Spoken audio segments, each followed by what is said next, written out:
the people on teams get up here. As long as. Okay, Lisa, I think we're going to be without video, but audio is on. So. Okay. Okay, I'll call thank you. you. I'll call you. Okay, bye.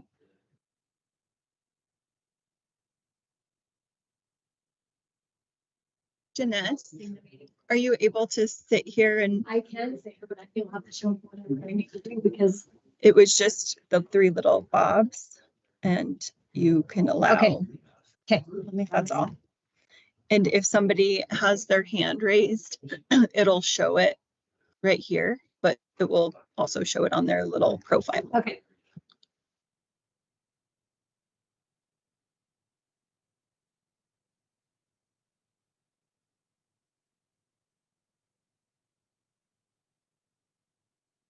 Let's go.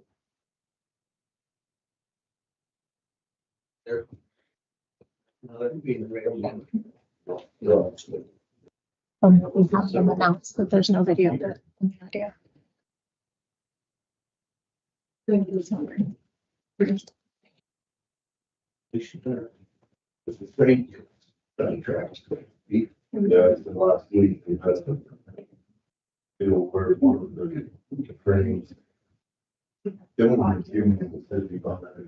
Yeah, it's weird, but it was on a different spur. I thought, so you had to wait to get it all done. You already rolled, things in the road this time. Yeah, you just. Yes. This kind of thing, so. Okay, let's call the meeting to order, please. Please, rise and join me in pledging.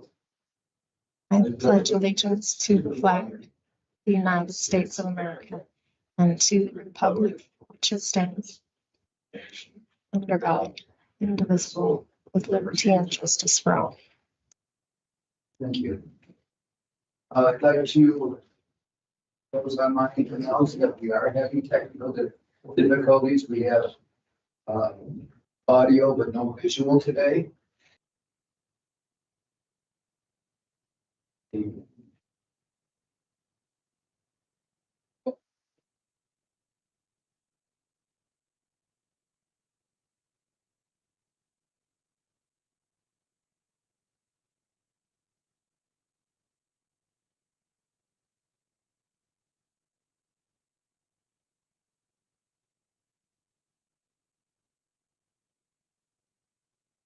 That's great.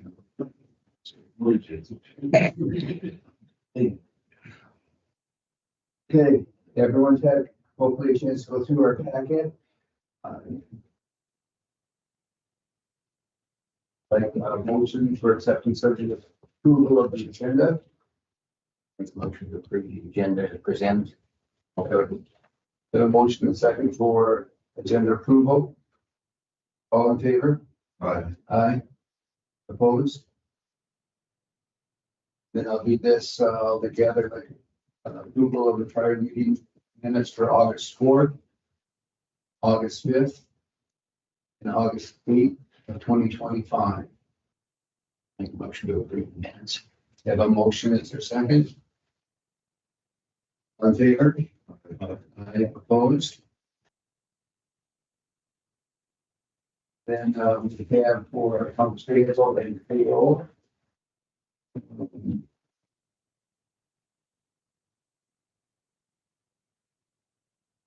Vouchers, no payroll liabilities associated with it. The amount of $729,340.37. There any questions regarding this? Make a motion for approval. Second. Any discussion on payables? All in favor? Aye. Opposed? Next up, quick question to Clayton Melinkovich, please. Yes. And we were talking about what transpired in the last meeting as far as time of everything, where we had to wait for different individuals come in because of the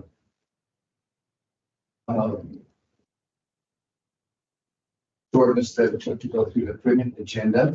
We have to stick to the times on a printed agenda, or we can just go ahead and continue like even if we're a half hour late. You can go ahead if you're ahead of schedule. Just be aware that if it is something of significant public interest, you may get some pushback if you make a decision about something and folks would have come and commented, then there may be some blowback. But from the legal perspective, the county is not required to have an agenda, nor are they required to follow it. Thank you for that information. We appreciate it. As a board, you had any reservations of pushing ahead of the schedule when the meeting permits? And I know that we go over and illustrated complaints about that of the commissioners, but for example, last meeting, we could have terminated everything 2.5 hours earlier. Today, an illustration with Miriam Humphreys funeral, if we can get finished earlier, that gives us the latitude to attend that, if that makes sense. So if the commissioners don't have an objection to this, we'll use the time for publication for informational purposes only. And if we're ahead of schedule, then that's just how it is. Does that work for everyone? I think as long as, excuse me, Mr. Chairman, Please. I think as long as Clayton mentioned this, if there's something of significant public interest and they would like to be involved, don't make a blanket policy that they might not be heard. Then take that on the individual basis or to see or at the end of the day, I don't see anything that would be significant public interest in it. So then meeting by meeting, we would bring up, or an individual commissioner would bring up, say, I think this is significant. We might work about that. Maybe that a later one, but yeah, good. That works for everyone on the board. Thank you so much. We got payroll to approve also this month. This real. It's what on agenda.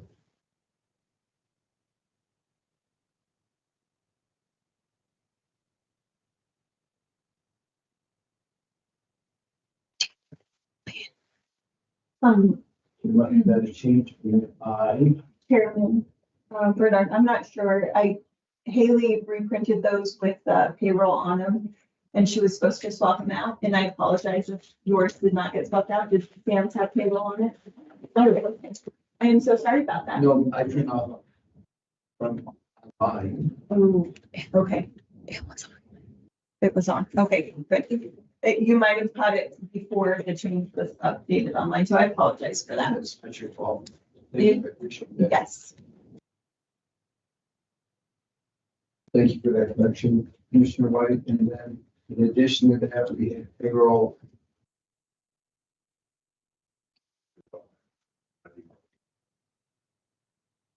We have $1 once for payroll there.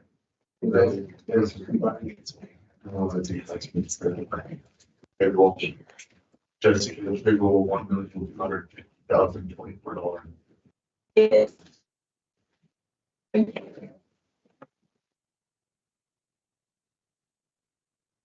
Sure, White, would you mind turning on your microphone? Thanks. Sorry. No, it's okay. Thank you.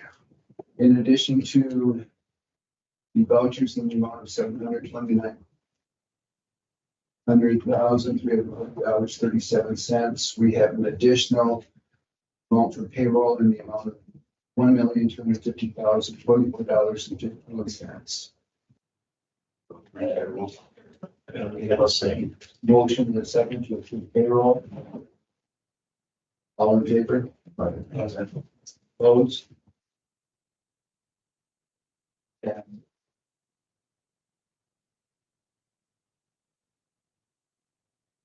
Next, Billy, please.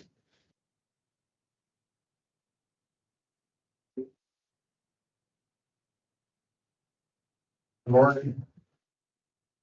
I've got my activities list. Preparing. Trying to get everything completed.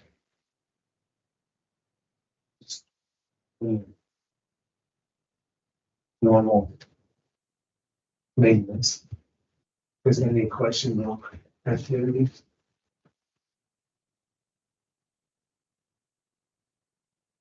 It has some, that are electronic speed signs. We had the ones on Lake coming down Shelter Park by the cemetery there, and then the ones out in Grant and Stone get destroyed, ripped off, thrown in the creek. The other one just got bashed up. Did a police report and stuff, but none of them people really liked them, but no, that's 20 grand. So we'll have to wait a while before we get them put back up. Kind of a lot of that this year. I don't know why. Do we have any insurance on things like that? No, not on the signs. Just really haven't had much problem. You know, I know that the town ones where you're coming in and out of town, they had some stuff happen to theirs. Just kind of some stuff going around, just, you know, signs. Nothing over here. The ones over here haven't got messed up yet. So that's where we're at on them. We're had Clint with the museum. He said he talked to you guys. I guess I haven't looked at the plans. I don't remember.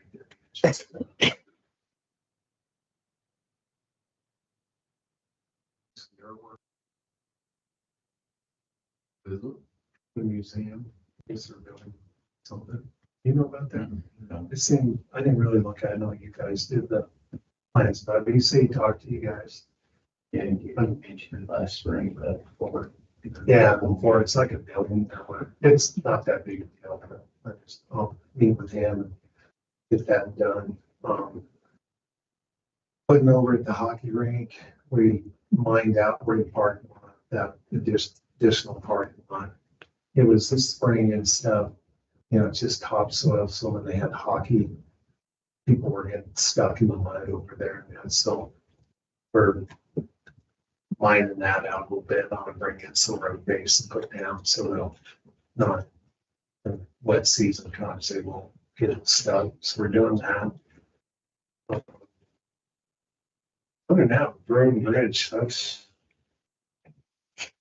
about all we're, you know, like you said, we're about down, about got all the roads bladed once. I still got the large Creek, up in Bondurant, I got new Jack and Dale and then Red Road. And then 132 Lander cutoff, that's about what we got left. Hitting the whole ones, you know.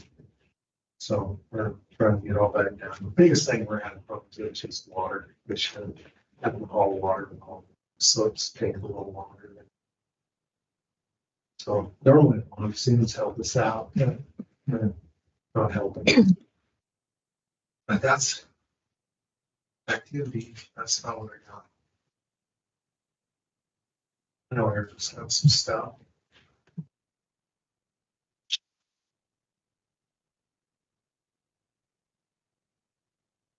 I'll just give you some project updates. Starting the crack seal. I think they started yesterday. We're going to be down on Paradise today. Starting that, so that's off and running. Industrial site, we wrapped it up last week. Turned out pretty well. So we haven't had any monsoons come through and put her to the test yet, but I think it'll do its job. Cattle guard should be starting up here in the probably next month. I think they were having trouble that rubber that we put between the board foundation, the cattle guard sill is on back order, so that's been kind of delaying them, but they have all fall to get that done. The Eastern River Road will start up next month, probably mid-month, but they're only thinking that'll take a few weeks to complete that project as well. And then on the landfill side, we submitted a plan to the DEQ to keep that existing MSW tier flat across the top, gets us another 60,000 yards, so we'll see if they go for it. That's pretty much all I had. Any questions? Anyone else have any questions? Thank you.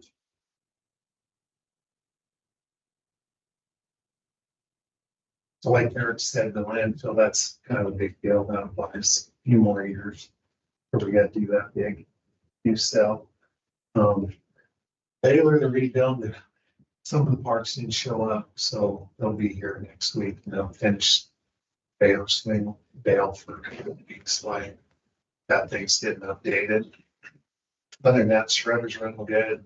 C&D metal's coming in like crazy, sort of. Which is good. But everything's going good at landfill. Golf course, we're aerating.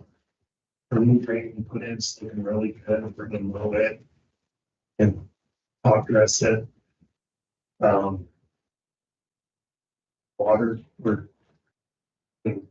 Water's holding up, so that's a good thing. We're just starting the fall projects out there, trying to get everything aerated, doing our fall fertilizing, our fall fertilizing and everything, but work's looking pretty good. Things going as planned out there. That's all I have. Any questions? Is there any update on the deposits? What we have? Yeah, I talked to her. She kind of forgot about it, so she was gonna pay it in full. With probably next month's rent.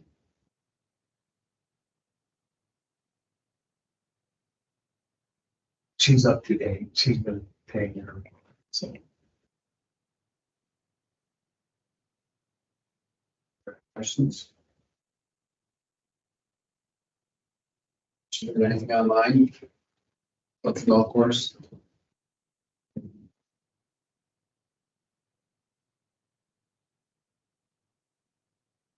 Next up is the fire department update. Bob.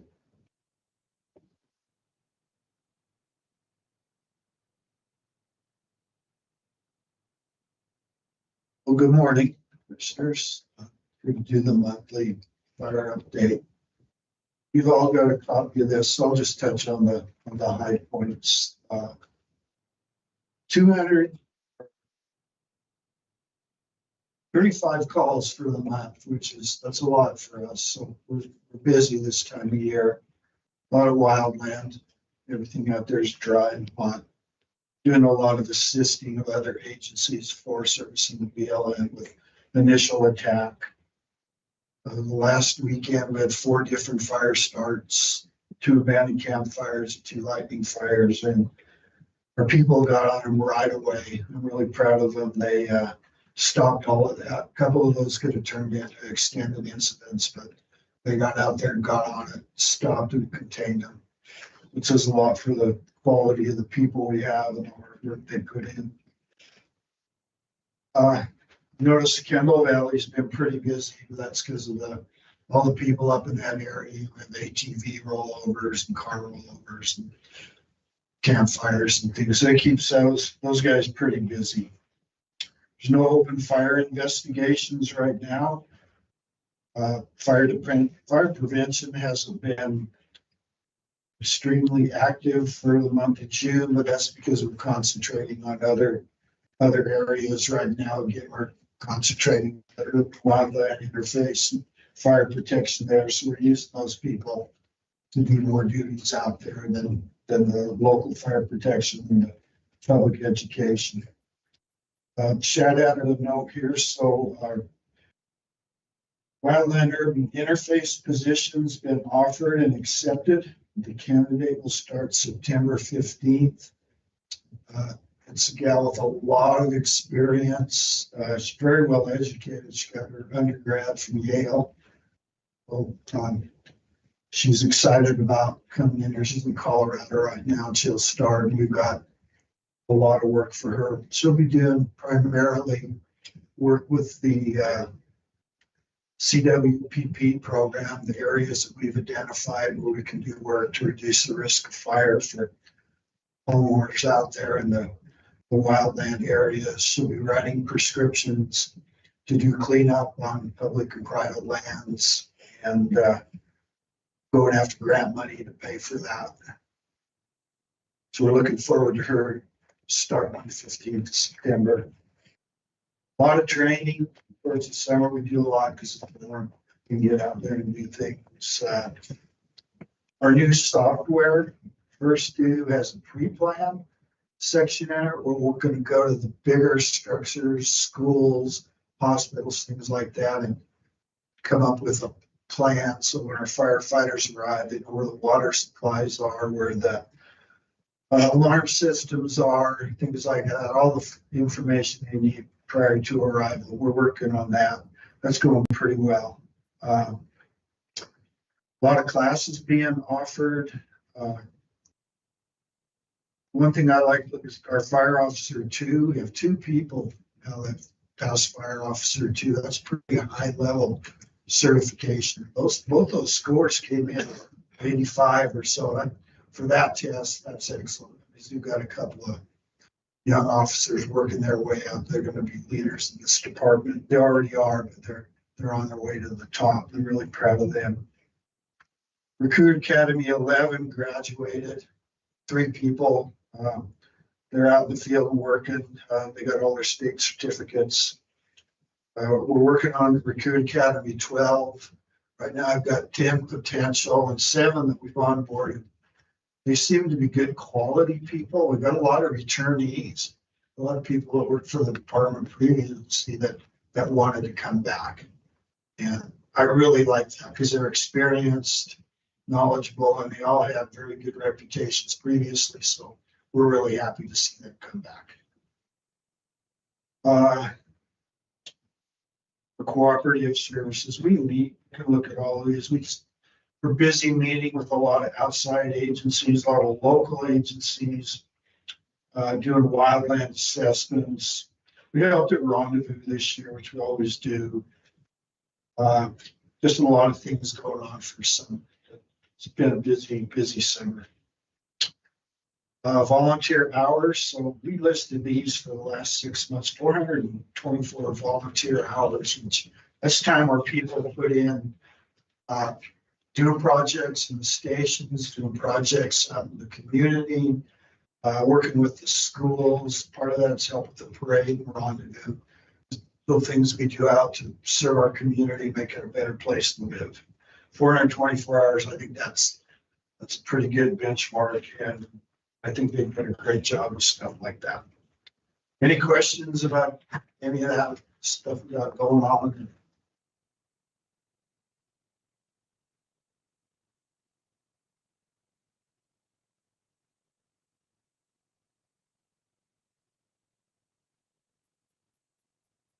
Excuse me. So this is the big item for the day. There's been a lot of discussion about fire restrictions. And as we've tried to explain, that's establishing or going into fire restrictions, an effort among all the local agencies. We sit down, now we're sitting down twice a week to discuss it. And we've gotten to the point, we've hit the indices, all our partners, local counties, government agencies have gone into restrictions.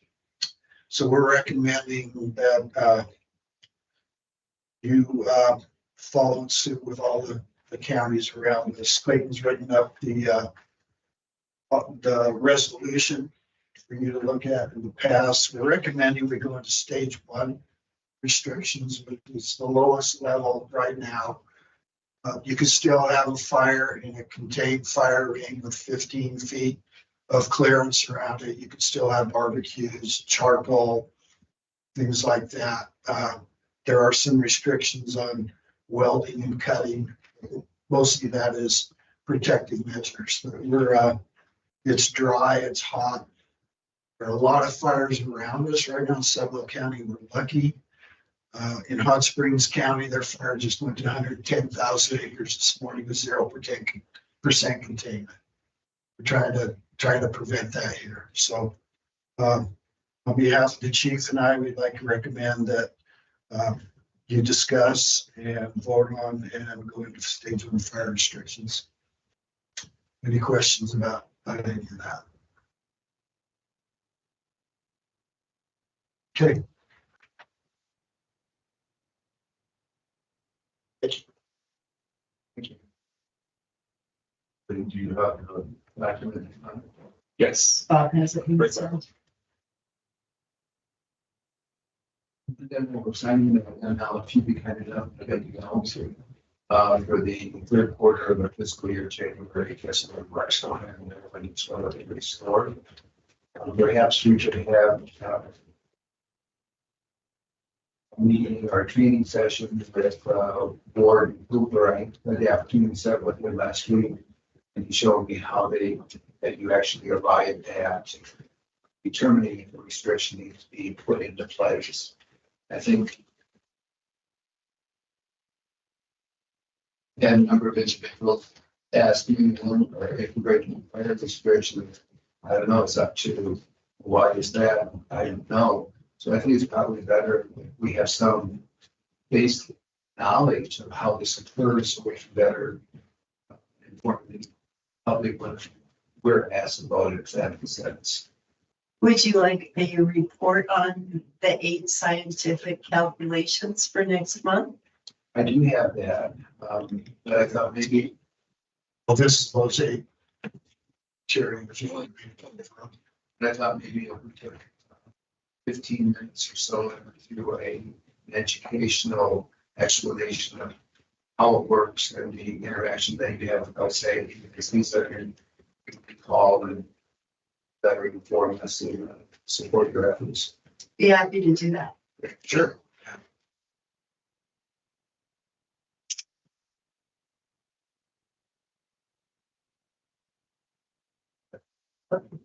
Resolution. I gave it to Sharon.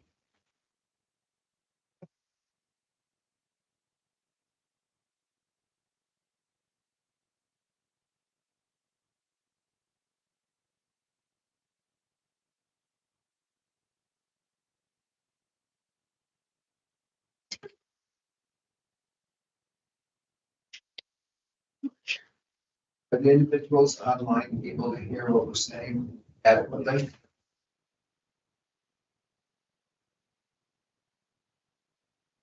Lisa said at the beginning she could hear us. Yes. Thank you.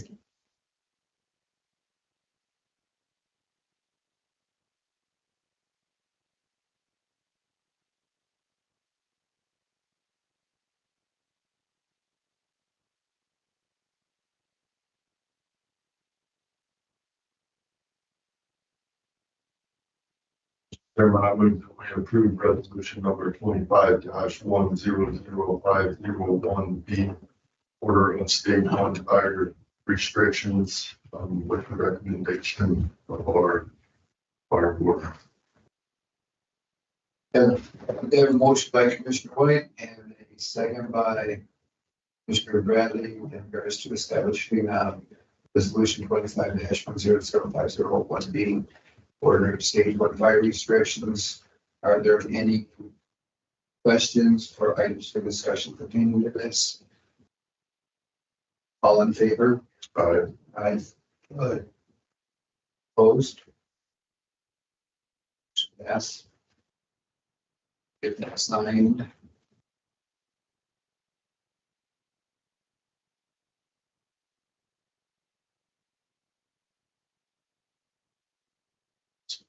Yeah.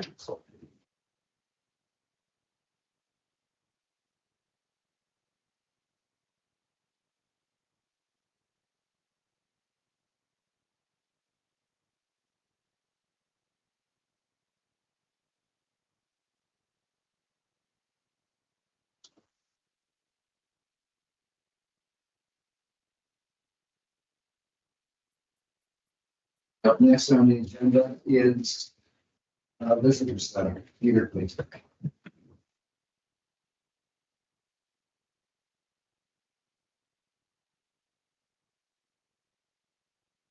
Morning, Mr. Chairman and Commissioners. Thank you for your time this morning. Here to give a monthly report. I did get numbers in from June and July. So if you have my report in front of you. June, the visitor center in Pinedale saw a total of 3,183 visitors recorded. That was down about 1% from June of 2024, and was down about 18% from June of 2023. Total direct referrals at 697, and we're holding a strong percentage rate for that, for referral, about 20 to 22%. Top referrals in June were outdoor recreation, mountain man, museum of the mountain man, and hiking and trails. We recorded all states visited the visitor center in June, except for Alaska, Maine, and Rhode Island. The top 3 states in June were Wyoming, Colorado, and Idaho. Had several visits from international visitors recorded. List is there. 4 bus stops, roughly about 50 people per bus. And our tracking category white or here, showing traveling through the area at 160. Public county as a destination at 89, and locals looking for information at 40. Our July numbers, we saw 3,851 recorded visitors at the visitor center in Pinedale. That was down about 14% from July of 2024, but up 6% from July of 2023. Total direct referrals at 827, again holding about 21%. Referral percentage. Top referrals came in, hiking and trails at number 1, museum of the mountain man number 2, outdoor recreation number 3. All states visited except for Iowa, Maine, Ohio, and Rhode Island. Top 3 states recorded: Wyoming, Colorado, and Utah for July. A list of countries, international visitors there. In July, we saw 8 bus stops, roughly about 400 people. And again, traveling through the area at 558, Sublette County as a destination, 189. Locals looking for information at 94. Put some rendezvous numbers. So for the rendezvous weekend in Pinedale, Thursday, we counted Thursday through Sunday. The last 3 years were recorded there. We saw 1,240 people in that 4-day span at the visitor center.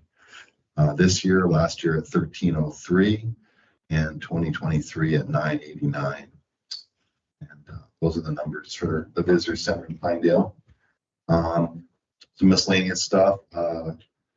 We are actively working to get the Big Piney Visitor Center open this week. We have a ribbon cutting and open house on Thursday from 5 to 7. And I think I emailed you guys and sent invitations for that, I believe, last week. So we're here today to continue to work on that down there. There's some finishing up to do, and hope to be, we will be ready for Thursday. Second quarter and the leisure and hospitality numbers from the Wyoming Office of Tourism will be available in September, so we'll see exactly where we stand for this last summer. And we'll be starting some winter-related marketing, limited marketing in September and October for winter-related recreation and stuff this next winter. That's all I really have. If you have any questions I can help you with. Yeah, Peter owned the bus stops. So 55 people. How long do those bus stops? In other words, these folks get out of that bus and go on there for an hour, 30 minutes. What's sort of the scenario, right? Yeah, I would say it's half and half. We see a few different bus tours at this point. There's 2 different companies that come out of California, and they kind of they've been handling international travelers. We tend to see those spending more time in town. We had a couple last week, and I would say they're about an hour in town.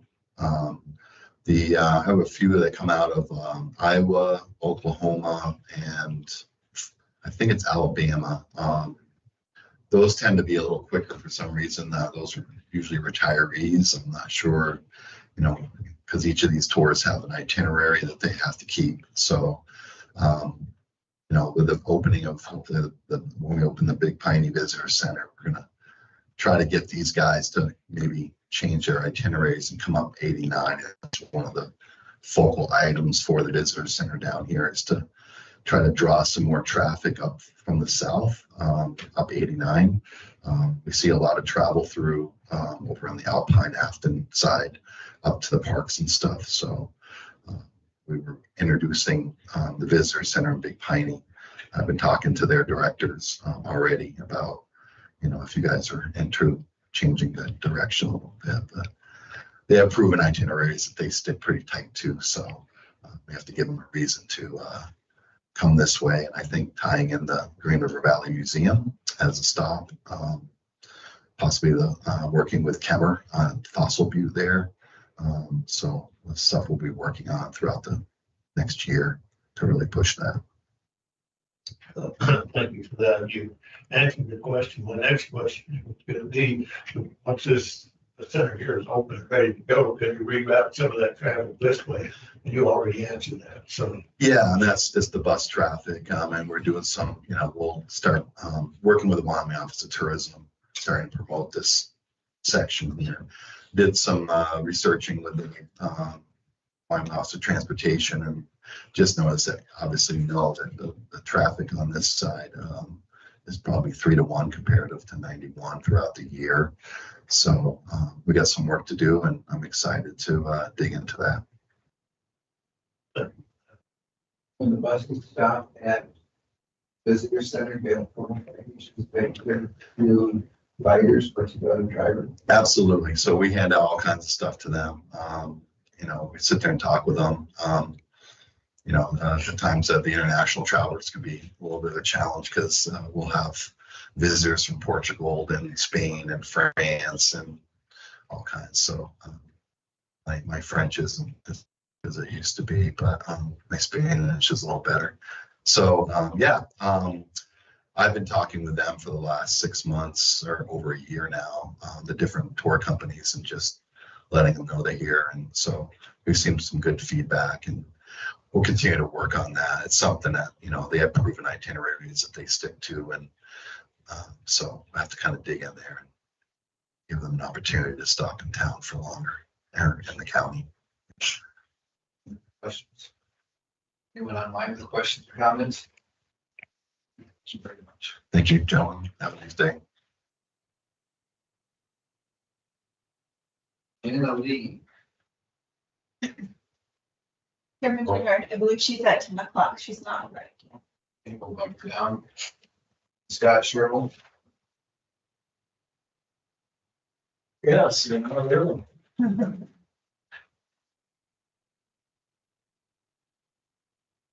You can sit there and wait. We'll come back to you. well. The nights we're going to town, I don't know if we should wait for them or not. They're the people I'm representing. You have some other business to do that you can do the work. I can come back on it, or schedule time at 10:30, or sure. Should I call them and get them on their way, or what would be your preference?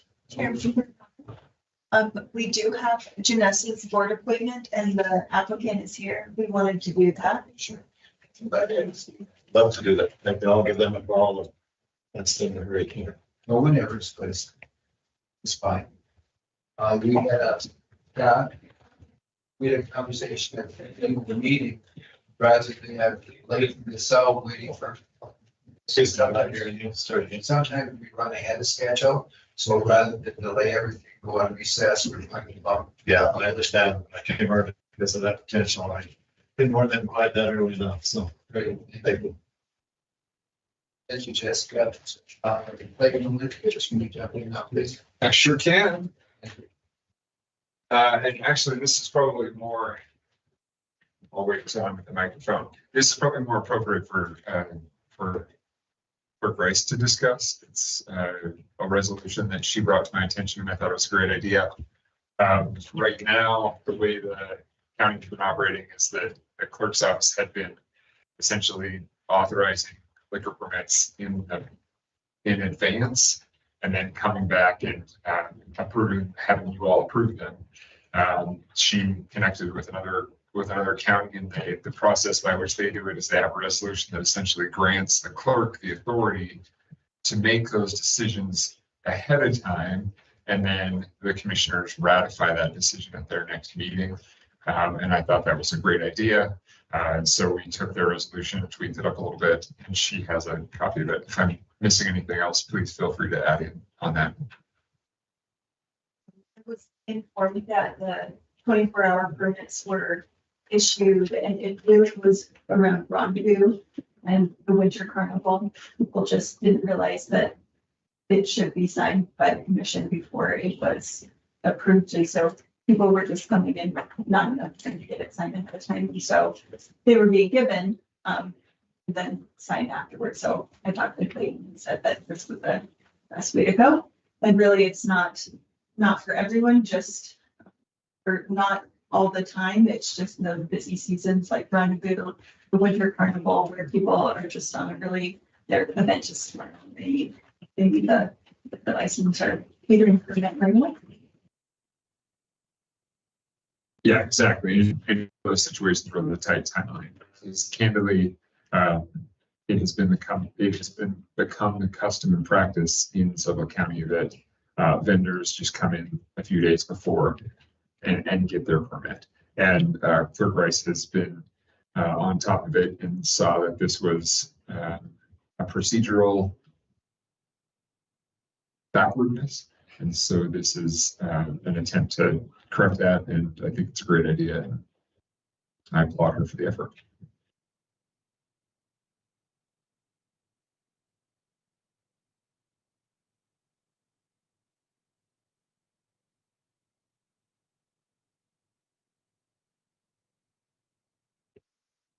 Resolution 25-100500B, resolution regarding the issuance of temporary malt beverage and catering permits.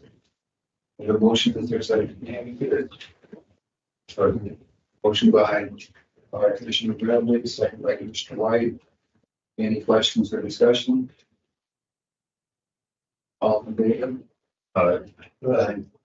Opposed?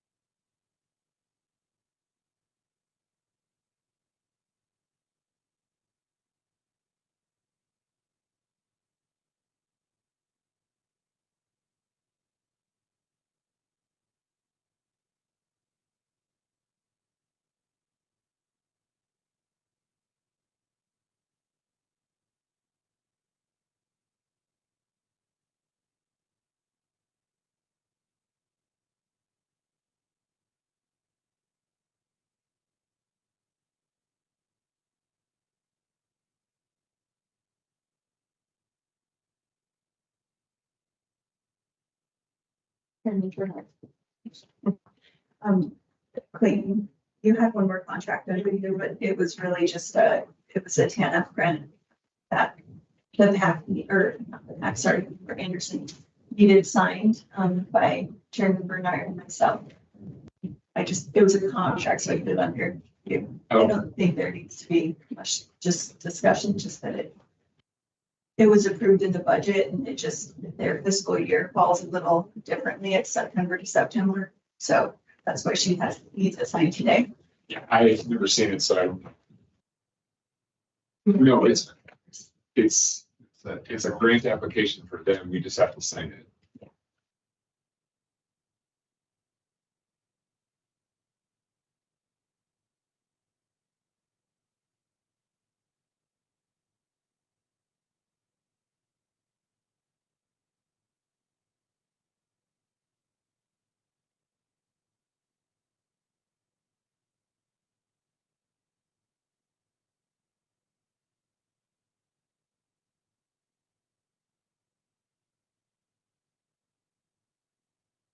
Next on channel E, please.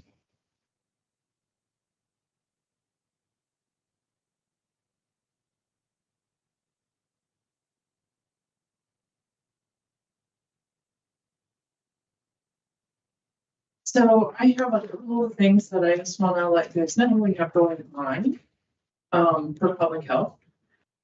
Our Pinedale Community Village Run, which we do every year at Rendezvous Point, is going to be August 26th and 27th. So that's coming up pretty fast here.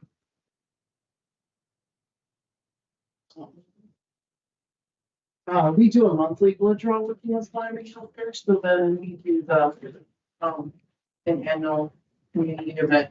And we'll move on down here to the senior centers. So it's about events. So that's coming up. We are also hosting a health fair at Rendezvous Point on September 19th in the afternoon. And so Joni's rounding up all the different booths and stuff like that again this year.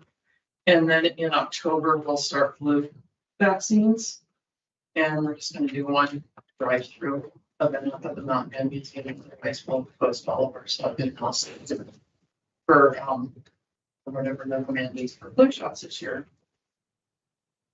The other things that I had just put in your packet is that our cash handling policy, it kind of, whenever we have a change in some procedures, we just update it. And so it was time to update it. We got a new charting system last December. And so within that charting QRMD system, there's a lot of, we do billing and stuff totally different now. And so all the reports and everything that we pull out of there, we just updated this policy to reflect that. And our cash handling policy just defines to make sure that we have some separation of duties between myself and Joni, our office manager, and make sure that we're working with the clerk and the treasurer's office to make sure, and the auditor to make sure all of our books stay above board and that we're accounting for all the money that's brought in. So this isn't really anything that I need you to approve, but I would ask that Commissioner Bernard, you sign it, that we reviewed it with you today. I also, which I'll bring Becky Crow, our prevention specialist, with me probably back in another couple weeks or a month. I wanted to let you know she's got a couple grant applications out there. She received one for $8,500 from the state for under the maternal mortality prevention group. So it's like $8,500. And so her plan with that is to create a couple of mom groups, North and South County, to have a place for new moms, young moms to connect. And then with some evidence-based training on the background to kind of have some connection groups for people in that venue. She also has one out that there's just we're finding out that she applied through, it's called a Drug-Free Communities Grant, and it's awarded through the CDC, and they're actually going to still fund it.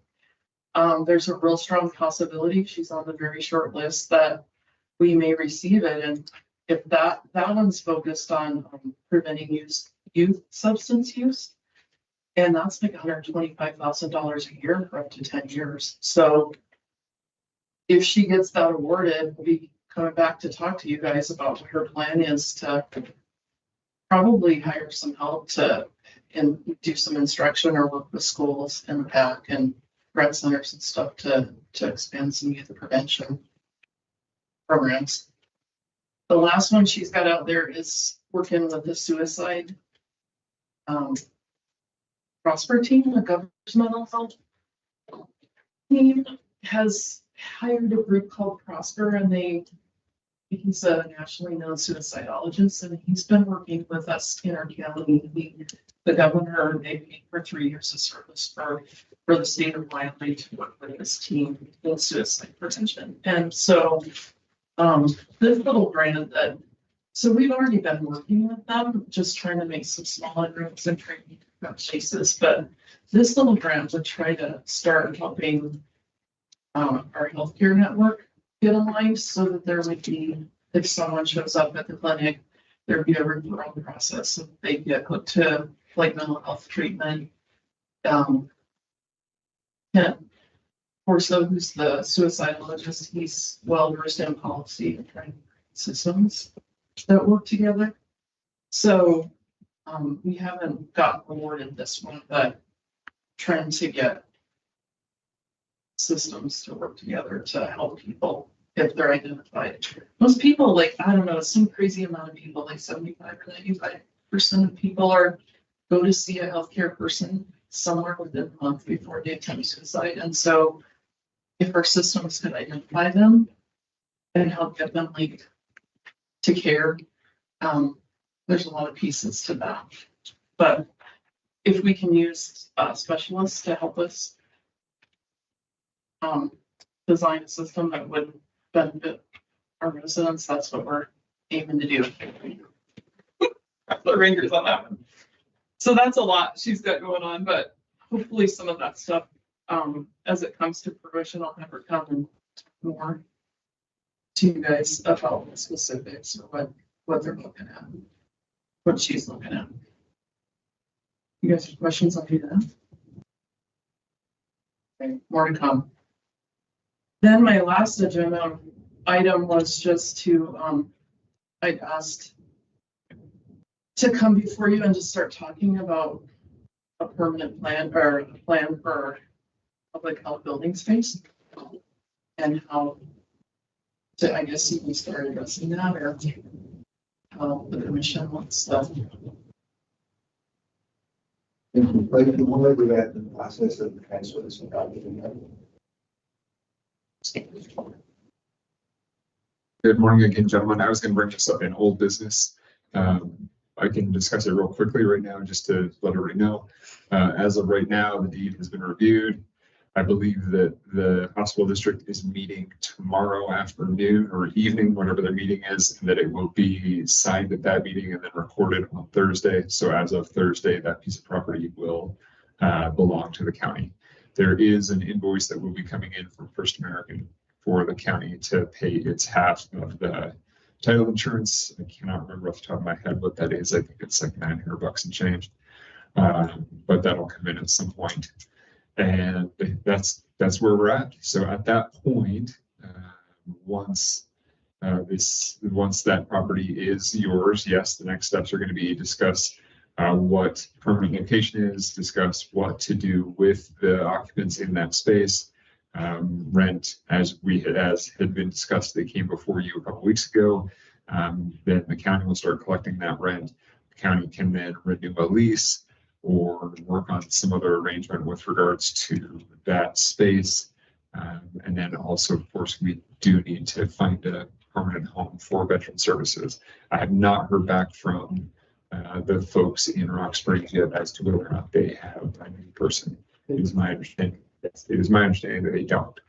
So they're still looking for a person. So that is somewhat of a moot point. But right now there is rent that's currently being paid at the Summit building for that person. I had already spoken to Mr. Paulin the other day. Unfortunately, the office that he has available in that building will not work because it does not meet ADA standards. But there is office space, the current space is available in the Summit building. And then there's also office space that is available at the Town of Pinedale office where they have those individual offices. But those are going to be next steps for once the property after that deed is recorded on Thursday. We can discuss more of that during old business if you'd like.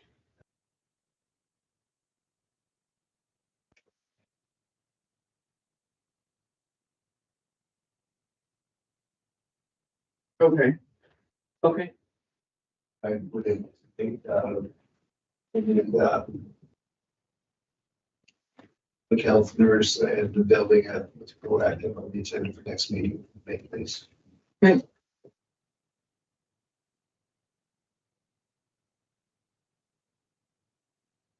Janna, Yeah. thank you for chasing all of these grants and monies available with you and Jody. We truly appreciate it. So good job. Thank you. No, it's, I have to give a credit to Becky because she's been trying to expand the capacity to be able to do that. Yeah, Thank you. so thank you, Doctor. Up next, will be Scott Scherbel, our producer. Yeah, great.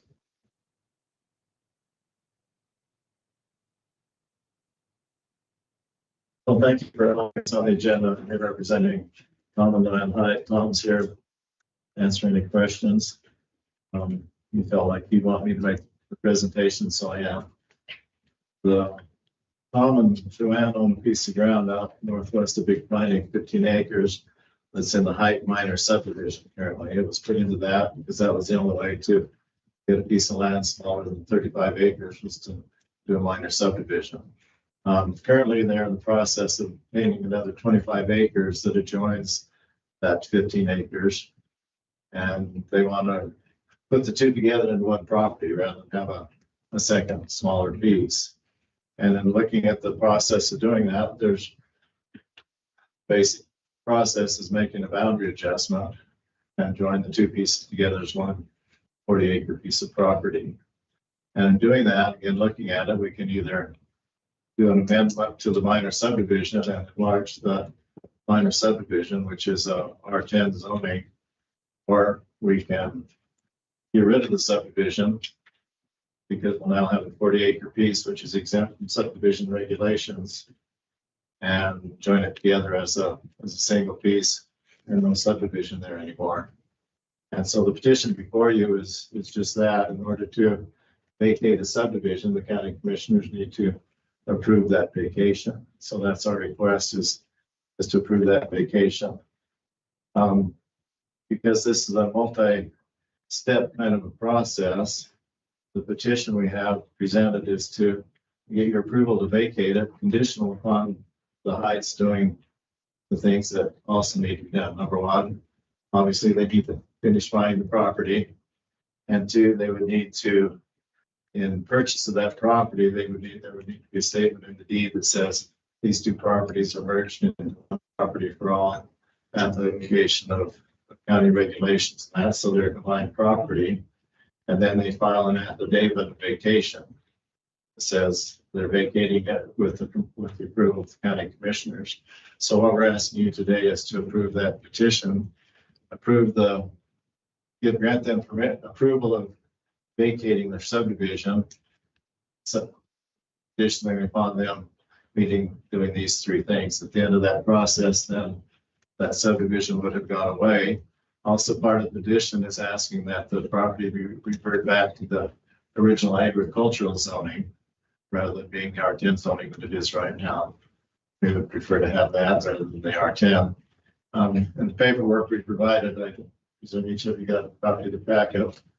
I thought I have additional copies. But you can see the property they own is, if I may approach it a little bit. Property they own is this little piece right here, and a zigzag piece. The south side of the county road, by the county road. And as well as you can see, it's surrounded by agricultural land.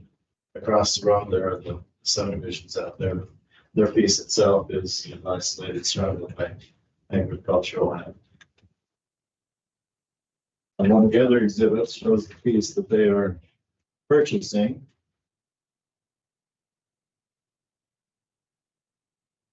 That's this exhibit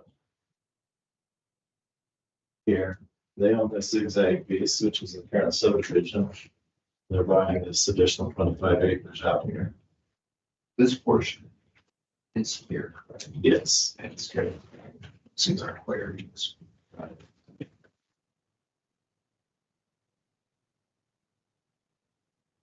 And the other handouts are just simply the state statute saying has to be approved by, vacation has to be approved by the county commissioners and the county regulations saying that you have to file an affidavit.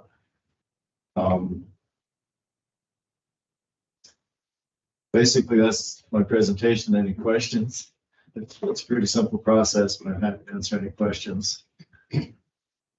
When it comes to conditions on change from minor subdivision, virtual property, and changing zoning south from R10 to agricultural, will there need to be public notifications to actually that change? Thanks, Mr. Chairman. So zoning in zoning question and the vacation of the plat are going to be two separate questions. They're two separate issues. So the same way when a person is going to do the subdivision. So we think about it in the reverse, which is actually forward, because this is reversing, but the reverse of the reverse is the forward. Does that work? Anyway, so we think about it in that direction. If a person was going to create a minor subdivision or create a major subdivision, they would have to get it zoned first, zone changed first, and then the subdivision occurs later. And then that parcel that was rezoned is then split up, however that works. So in that reverse, you can vacate the plat, but the zoning is a different question. It doesn't automatically revert. The county would have to take some action. That action to change that or terminate it is currently in regulations. It follows that same process where a person initiates and asks, we want to change it, and goes through that same process, and it has the same notice, hearing, and everything else.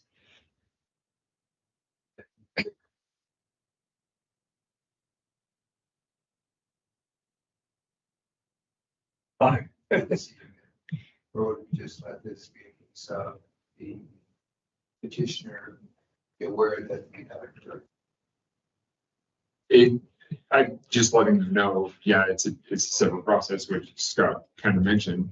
It sounds like that's a desire for a next step. It won't automatically occur. And no, it is not something that needs to be conditioned upon allowing the vacation of this plot. We can't guarantee at this time that the zoning change would occur because of the process that we follow, if that makes sense. I understand our hope was, of course, since it's reverting back to ag and has that ag size, that it would necessarily have to go through that. We understand it may have to, but where it's reversion back to the basic zoning, agricultural zoning in this county is the basic zoning. From there, it moves up to something different. My personal feeling was that it seems like this is not a zone change, but just a reversion back to the basic zoning. I felt that, of course, that question's there, whether it does need to go back through that process. I understand that, and we're perfectly willing to do that. But it would be simpler for everybody if it just said, well, it's now 35 acres and it's going back to its original zoning. All done. And that's why I think that's an issue. Yeah. And candidly, this is a modification that I would like to see in the zoning regulation update, because this happens somewhat frequently where it creates an awkward situation where it's like, oh, you have to go through this extra step. But the zoning regulations don't address this. It doesn't allow for an automatic reversion the same way that there's not an automatic termination upon a timeline. The regs outline the process by which it changes. The regs also outline the process by which it terminates, and the zoning and the plat,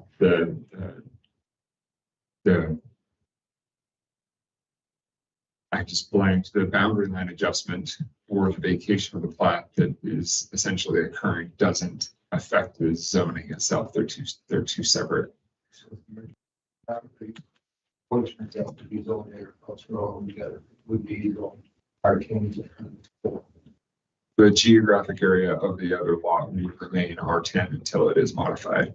And ultimately, I can understand the desire to have it all be the same at this point. The county regulations allow for the split zoning. There's not, the remainder of the parcel would be ag. The ability to operate an agricultural operation there doesn't necessarily change with that situation.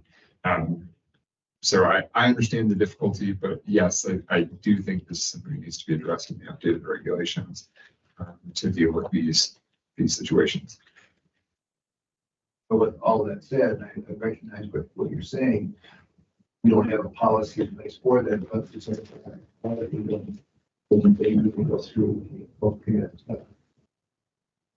You go that for articulate agricultural. Yes. That makes sense. I didn't want to. Understood and not unexpected. The county can initiate that process as well, if the county would like to, but it is also something the applicant, the landowner, can do as well. Because the county could move forward from the termination perspective and look at it as though, hey, this is no longer a subdivision, so on and so forth, and initiate that termination process where the applicant can initiate the change of district, the zoning district boundary.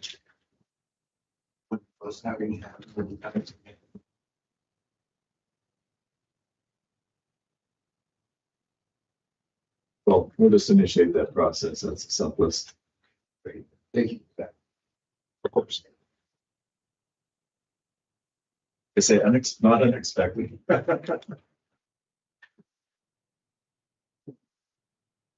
Well, bear with me because I'm somewhat confused.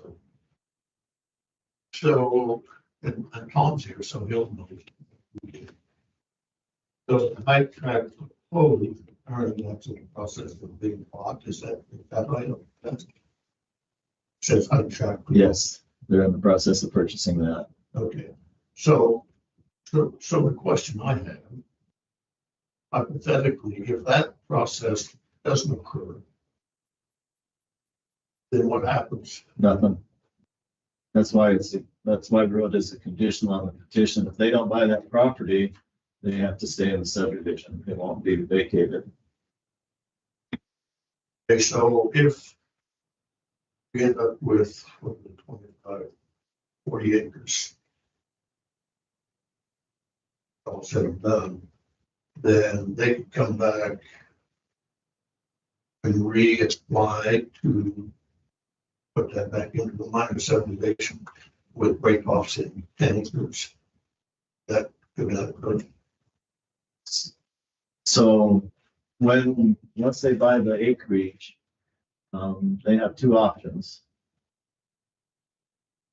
And in order to buy the acreage, they have to, in order to buy the acreage, they either have to go to a new subdivision process, or they have to merge it with the property that they have. And so the plan is to merge it with the property that they have. And then the plan will be, based on the discussion we just had, they will apply for a rezone of the R10 back to agricultural, so that it's all one zoning when we're done. The other option they would have would be to rezone the 25 acre. They could leave it as it is, or they could rezone it all into R10, have 40 acres of R10 instead of just the 15 acres for R10. So those are all options that they have. The one that we felt simplest and their preference was to bring it all back into ag zoning when it's all done. No, I understand this, but maybe I didn't ask the question properly. So I'll try to make a different circle. So now, let's assume for a moment we have 40 acres. Okay.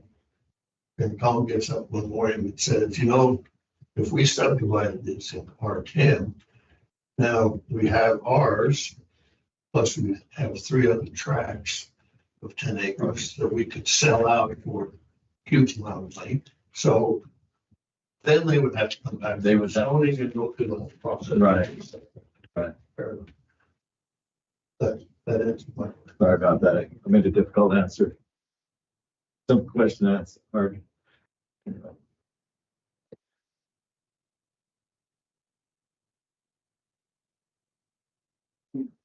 Question? I'm all for me. I'm happy with the response. I'm okay with problem this. I got one question. Does that gravel pit go with it, or is that right outside of the boundary? No, the gravel pit goes with. That's one of the reasons I'm trying to pick that piece up next to my house.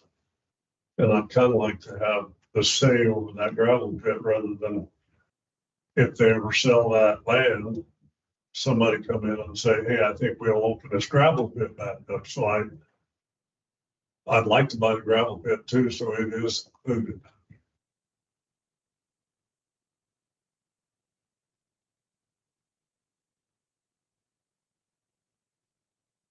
Any questions, comments from online?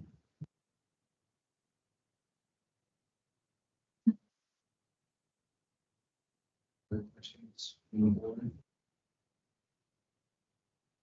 Yeah, it's preconditions of the stack, correct? Doesn't go into the name. Yes.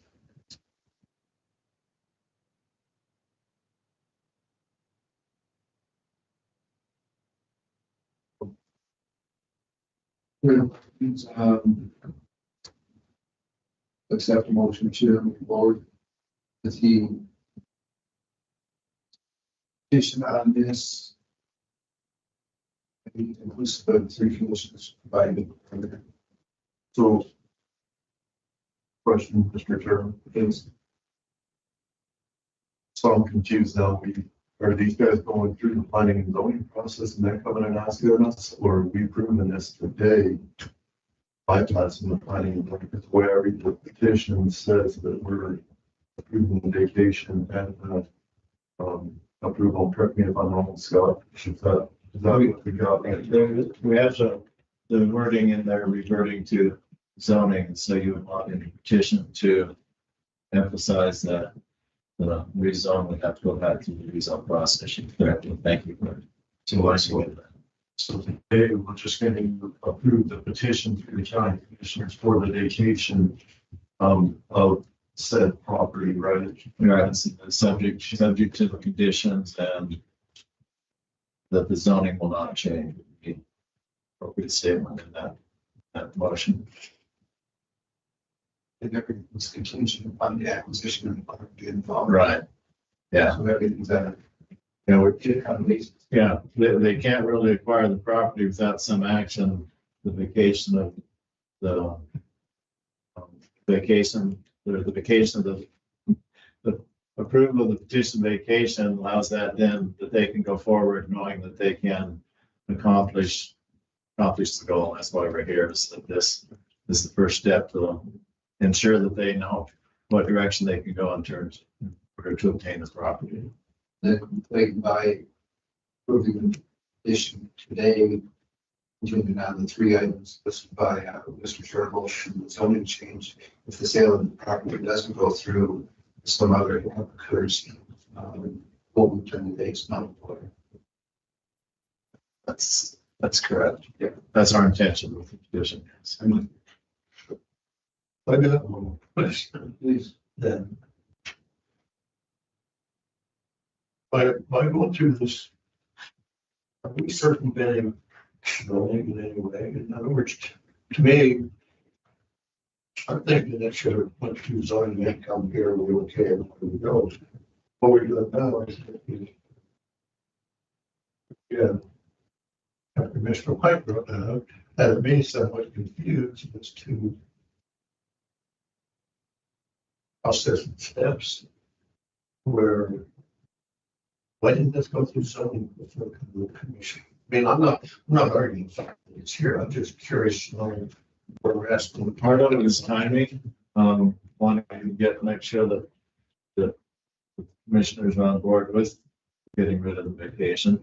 The other is, quite frankly, the hope that you would allow it to revert without the zoning application. Not expecting it necessarily, but just seeing the process by starting this way, we know what process that we can follow the Knights know what process to follow through. And this gets them started at a faster start than having to do a rezone first. Rezone is a minimum of 3-month application process by the time you submit it and go through the hearings and the meetings. And if this doesn't, they can do what they want to do without the rezone. As Clayton mentioned, you can have the 2 different zones there. So zoning seemed to be the last of the steps. It was least important, and therefore and the longest. And it seemed, let's leave that to last and let's get everything else done and get the property in ownership, and then they can worry about the zoning and deal with that.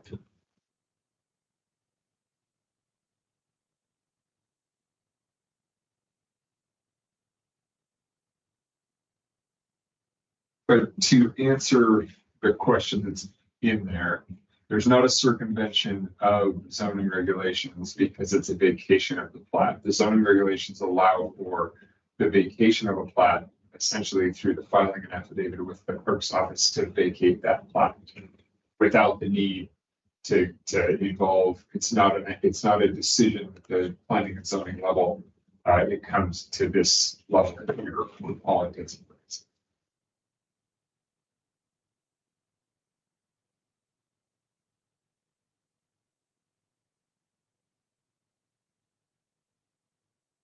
I understand. I think I understand. We just said, keep hearing the words. Zoning involved in this application.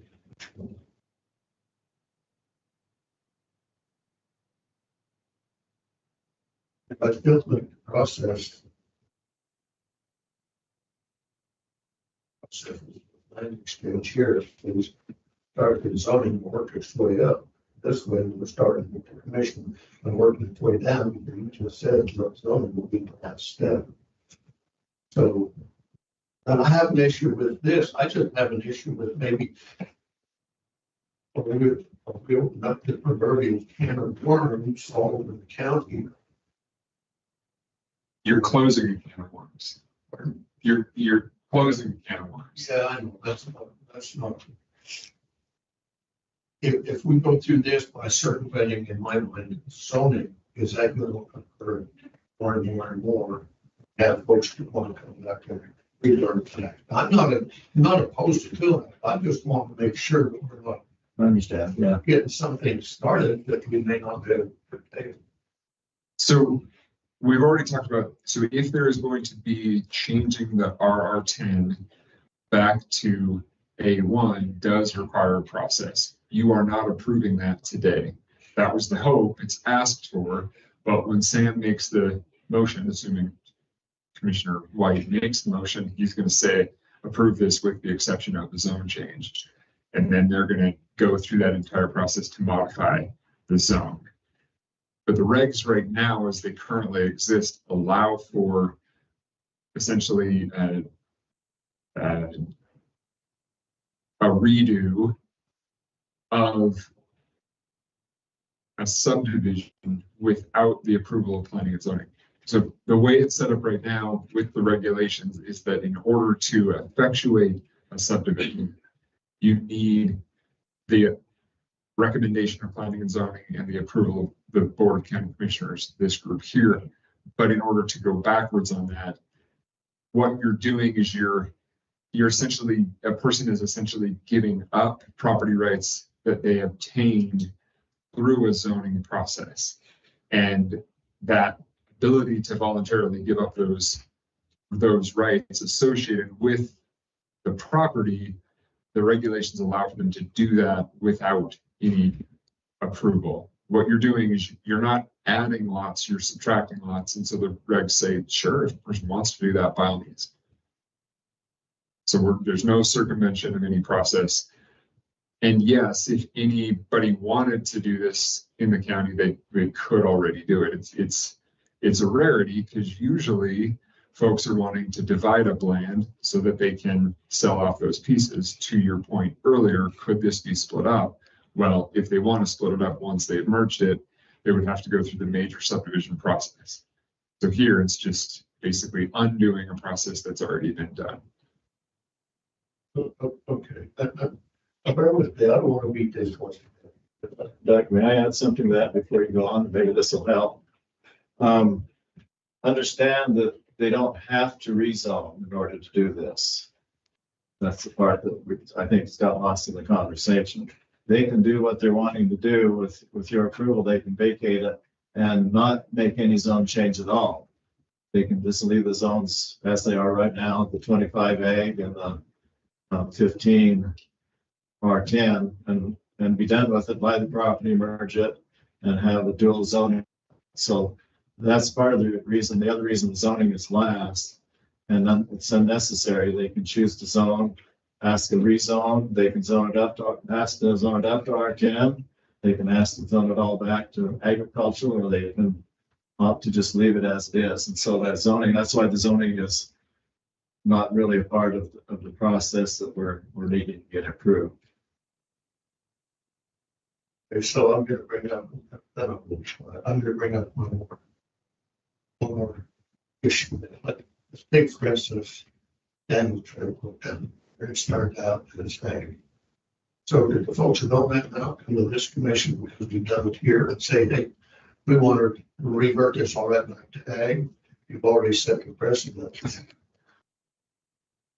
We are, Could that happen? we're not doing that today. No, We're not doing that today. no. A person could come back and I'm act. getting ready to do that. No, just as Chairman Bernard said, we're not guaranteeing that any future commission would approve the change from residential to ag. They still have to come through the entire process.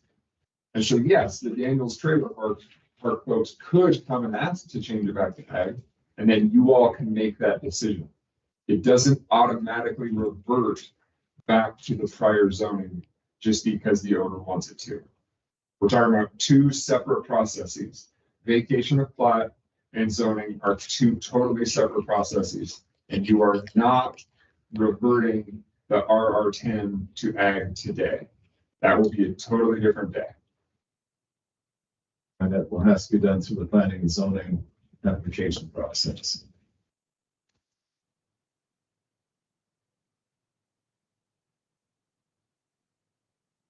And you couldn't ask for the vacation to. No, they have nothing to do with it. It's state statute says that Board of County Commissioners have to approve any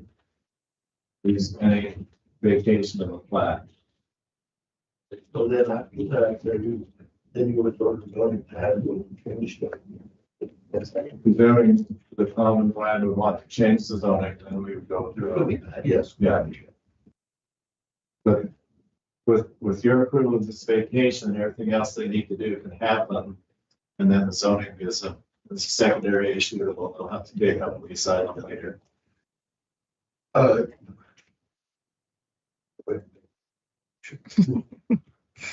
Good questions, don't be shy about asking those. So, Ask them what. they should be asked. Any further questions? There's plenty of time to move forward with a. Some regardless. Mr. Chair, I'd like to move that we approve the petition, put forward by, Tom and the man Heydt for the vacation of the Heydt Manor subdivision of the record in the office clerk, Sublette County as plot number 484. Under number 2 on this petition, the very last sentence to revert this zoning back to A1 agricultural zone upon Heydt's meeting the following conditions. To remove that sentence. And to add condition D, that zoning change goes through the planning and zoning process. Does that make sense to everybody? Thanks. Yeah, so all the other conditions stay the same. The only thing changes in this is that last sentence is stricken. And D is an additional condition that the zoning change when the time comes goes through the planning and zoning process. Thank you, Commissioner White. The motion. Is there a second? Second. Further questions or discussion pertaining to this? All in favor of the petition for the vacation of the property? All right. Aye. Opposed? Thank you so much. Thank you very much. Appreciate it. Thanks all. Thank you. Thank you, guys. Good to see you.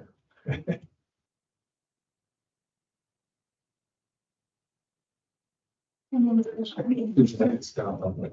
were able to get a hold of Barlow for the fair update. She was the last on the agenda today before old business, and she was willing to come early.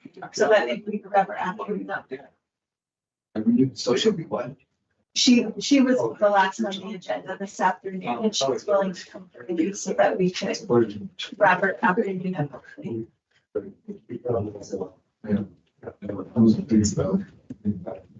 Thanks, commissioners.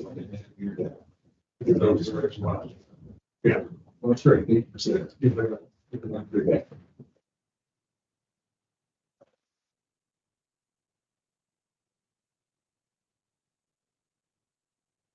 Breaking it. The breaking of it, point in time or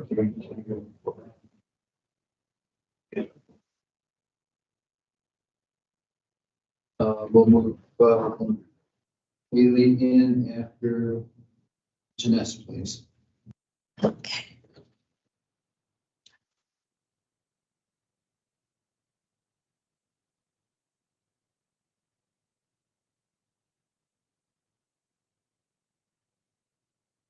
Mr. Chairman, if it's all right with you, we'll start with the board appointments since the person who has applied to that position is in attendance. Is that all right?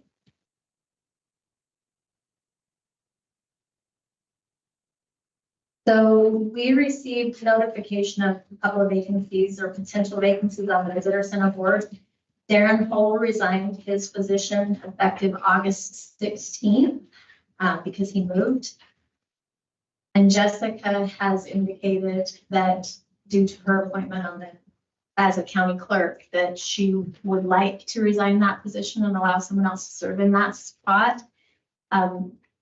So we advertised for 2 board positions. We only received 1 application. As such, Jessica has agreed to stay on that board until we can get that filled, or at least for the next meeting. Their next meeting is August 21st. So she has agreed to complete that role through whatever time she's able, and we will continue to advertise for that position if that's acceptable.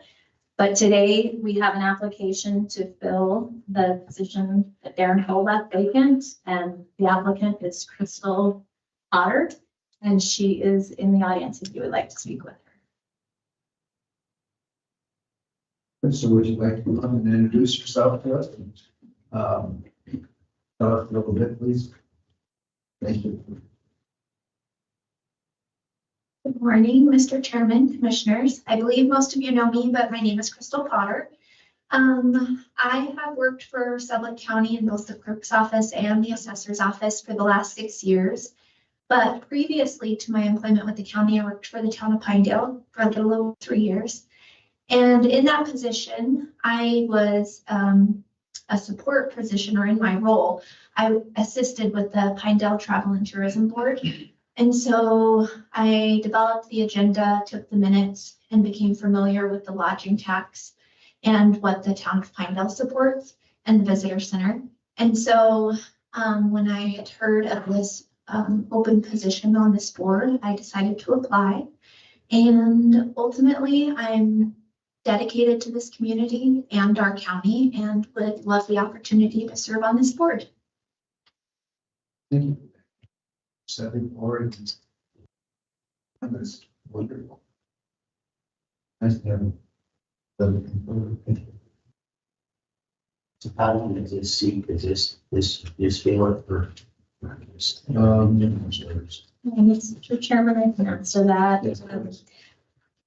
The 2 positions are both ending in the next year. One is January and one is July. You had, give me 1 second. I took a note, but I left it over here.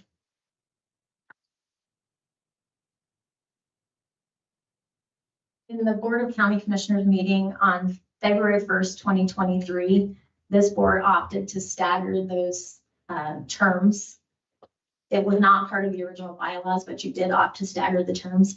Darren Hull's position would have come open in January of 2026 anyway. So this vacancy filling would just be for that time. And then Crystal would need to, if she so chooses, to reapply, just like all your other term endings. So yes, you would just be filling this position through January 2026. Jessica's role continues through July of 2026.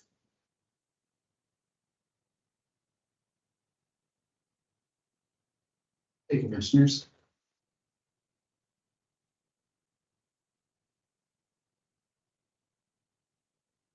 Mr. Chairman, I move that we appoint Crystal Potter to serve Darren Hall's position in term to finish out the remainder of his term. Have a motion by Commissioner White. Is there a second? A motion is second. Any discussion pertaining to this? All in favor? Opposed? And motion passed. Crystal, thank you so much. Thank you. It's wonderful. Mr. Chairman, I also would like to request that Janess start advertising for Jessica's position for future. Yes, please.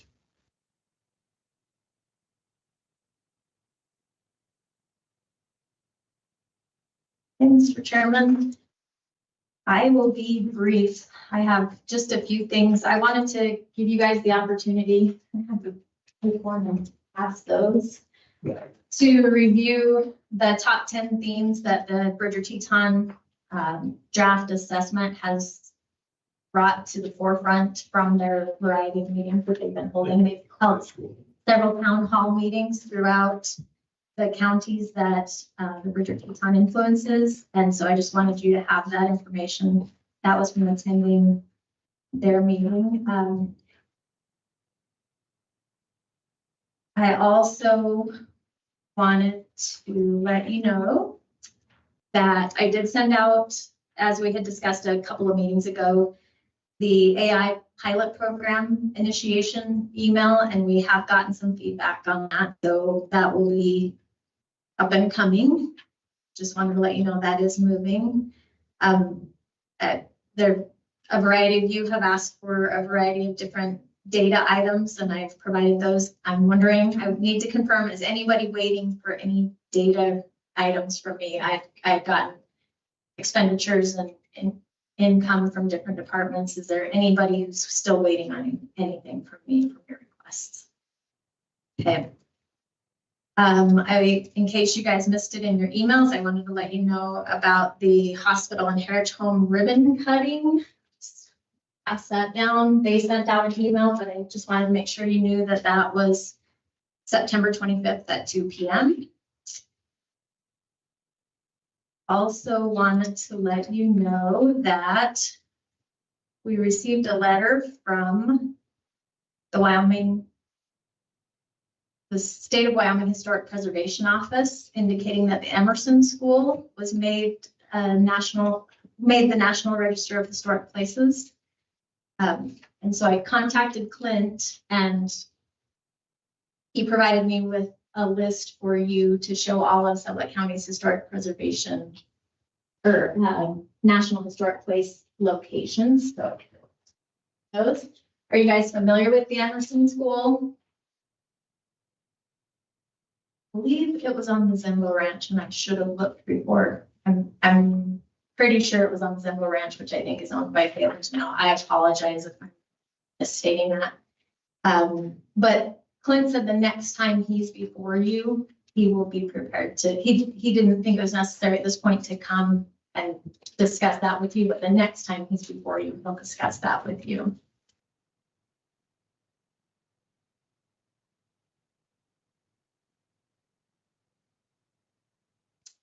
Let's see. Okay, August 21st was the date determined by DEQ, and it's either going to be 9 a.m. or 10 a.m. So this Thursday is when we will get the training from DEQ for hosting that industrial siting impact meeting. So it will be in the commissioner's meeting room, but we can join by team. I mean, we can set it up so that if you'd like to attend, want to remain here, we can set that up for you to join. Yes. Yes. And we've been kind of playing phone tag, but I asked her to email me so I could let you guys know today. So hopefully I'll get that soon. The Pinedale Roundup is back. It's better. We probably will just be discussing that in old business, I assume. Sure. All right. Yeah.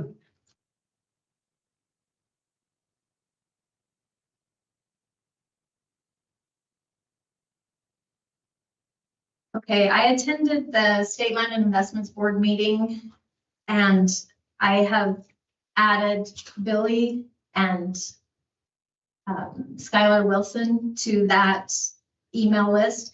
Essentially, I believe it'll probably be the county clerk who will receive this, but we should soon be receiving, they were going to be mailing them that day. We should soon be receiving a list of their identified roads in Sublette County that cross state land. and they should be identifying where the road is, whether it's already got an easement, whether it's missing an easement, their understanding of its use or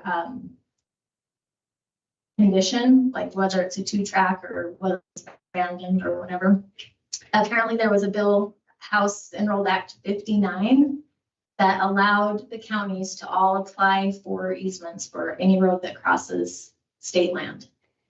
Those roads, those easements will come at no cost to the county. So what they've asked us to do is to, as quickly as we can, and by September 15th, look at that listing of roads that they've identified and see if there's anything on it that we would like an easement for. If there is, they're hoping we can provide them with an estimate of the cost to survey, because they're still going to require a survey, but the cost of that survey is not going to be on the county.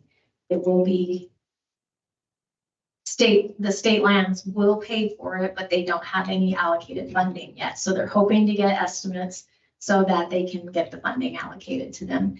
They then have 5 years to get through the process of issuing those easements. But if there's something that we want an easement for, this is the time, because it comes at no cost and it's by the legislature required that they issue those easements. So we definitely want to be on that. Jessica, if you would let me know if you do receive that, we'll get working on that. I've already contacted Skylar and he is aware of this and we'll be working with us on it.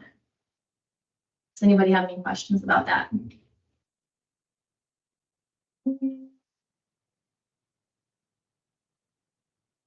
Mr. Chairman, I think that is all I have for you today.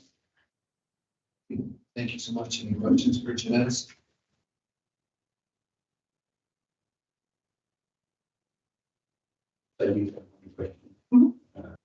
So then canceled out on Mary, I sent text to cancel mine. Yes, you're both canceled. Your rooms are canceled. I'm not sure I can cancel your actual registration, but I'll call someone, but your rooms are canceled. And I appreciate you saying that. I did get, I think who it was, Commissioner Bradley and Commissioner Stevens, I believe, registered for Waco in September. Did you want to stay? Or are you good? At this point. Okay, so I'll get rooms also. And then Commissioner White was still going to get back with me later about that. And then is it all right with you if I attend? I don't necessarily need to stay, but is it all right with you if I attend Waco? Or at least some portions depending on the agenda. Okay.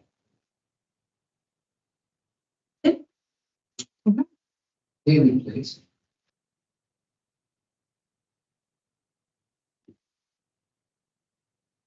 Good morning to all of you guys. Hopefully you were all able to make it to fair at some point in time and kind of see what we had going on this year. Overall, we had a really good fair, I think, this year.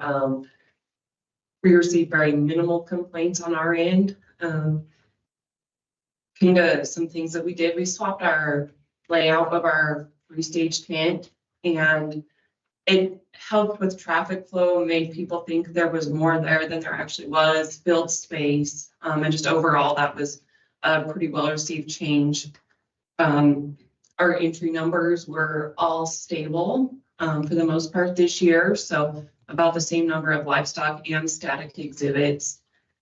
We had a great sale that ended up being a record-breaking sale this year that it topped $1 million. I believe they're still accepting add-ons for that, so those numbers will go up a little bit more. But overall, it was a really good fair. And if you have any questions about anything specific, I'm happy to answer those too. Were you able to all come? I did see Dave there one day. I talked to him briefly, but I think for the most part, everything went good this year, which is great. So we didn't have a whole day of no power or anything like that like last year. Yeah. Perfect. Search for an extension agent goes on. I assume that's what, I don't know if they have reopened that or not officially, but I think they were continuing to look for an extension agent. So we'll see if there's anyone interested that's willing. I do have the contact information from the guy from the University of Wyoming that kind of helped lead those searches. So if there's anyone that's interested in that, let me know and I can forward his contact information to interested parties, you know, so they can kind of discuss with him the position more. And so I'm just gonna make a comment from, unfortunately, I wasn't able to get it. I've heard some really good things occur, but I also heard there were some concerns with the dress code with kids that showed their livestock. But rather indifferent, there was some concerns, as I've said, with they weren't appropriately dressed to be in the arena or like that. And I don't know whether that's something that has to come from the 4-H folks and the FFA folks, or perhaps the fair work when the hey guys do this kind of thing. It's just, it just shows, I guess in my mind, it just shows a little bit of kind of think of the word I want to use. Professionalism. Yeah, thank you for that. I would want to spit it up, but I couldn't bring it to mind, but yes, thank you for that. Yeah, and I think when you're representing not only yourself, but your club, it just is nice to have little kids look spiffy out of that something. I think it's something that you go forward, maybe you mentioned that a few, that can be, I'll use the term, cleaned up a little bit. Okay, that is something that probably come more from 4-H and FFA, but I can forward those concerns to them. Well, I would think that, encouragement, if you would, from your end might help on that end too. So, but anyway, overall, what I did hear, what you just said, it was pretty well run. Livestock prices were out the roof, and everybody will come back with more animals next year. It probably won't be quite so good. We've been saying that for like about 5 years now, so.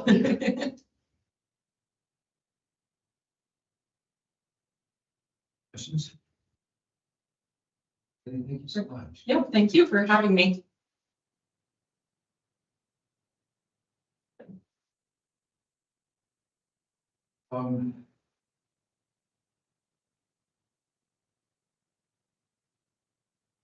Lunch is at the Pioneers Center over here, or they deliver? It is at the Center. Pioneers. Great. Chairman Bernard, Thanks. I spoke with both Layla and Emily, and they did not have any NOVCs. Emily didn't have anything as far as treasurer way. I do have a couple of bond approvals, but those are something that you would like to approve and sign off on. We'll get those shortly. Because we have abundance of time right now. Let's move all departments credit card discussion with Portland. And then I'm going to take a quick 5 minutes. Perfect. We said, Like he saw me dancing at the podium.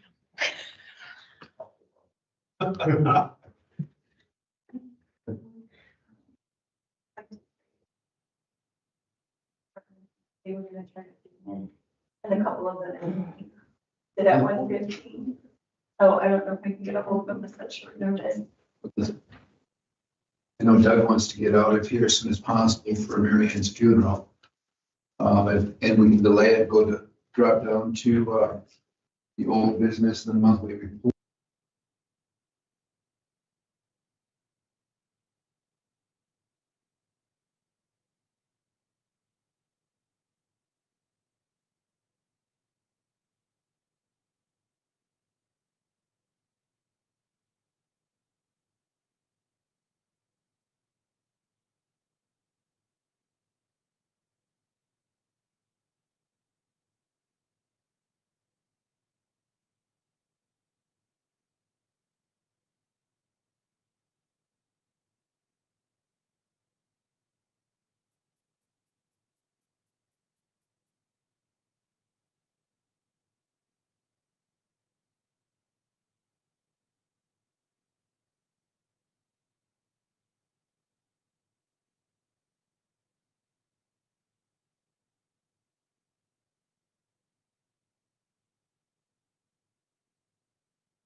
Yeah.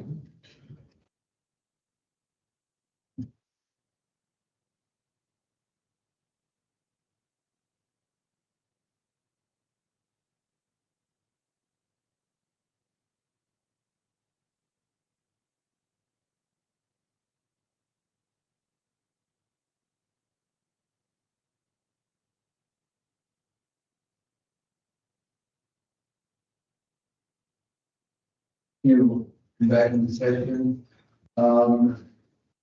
We are minus one commissioner is, of course, and the topic of credit cards scheduled for 1:15 today. A couple of the commissioners, we prefer that we have a full board we just discussed, and we will postpone credit cards until the next commissioners meeting, please.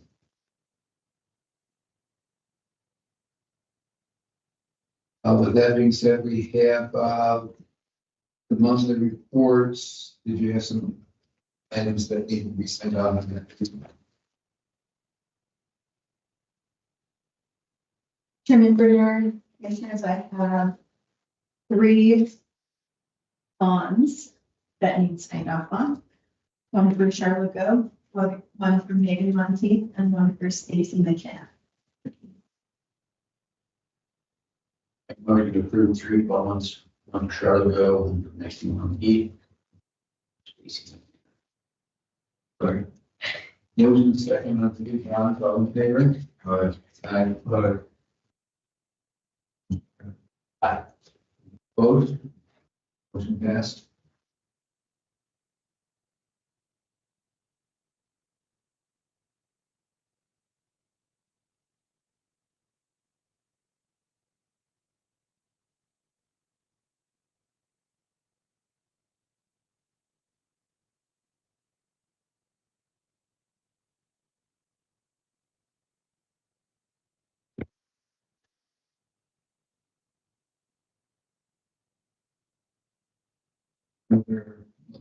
Just No other.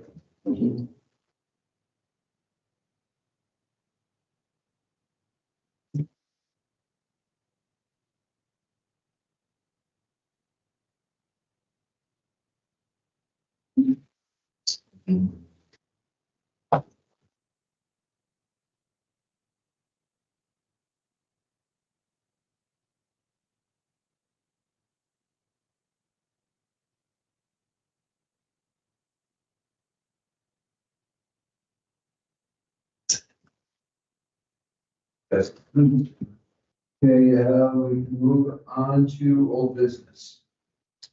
Old business, listed air conditioning in the courthouse. I think that, what has transpired is all they have is the one shed.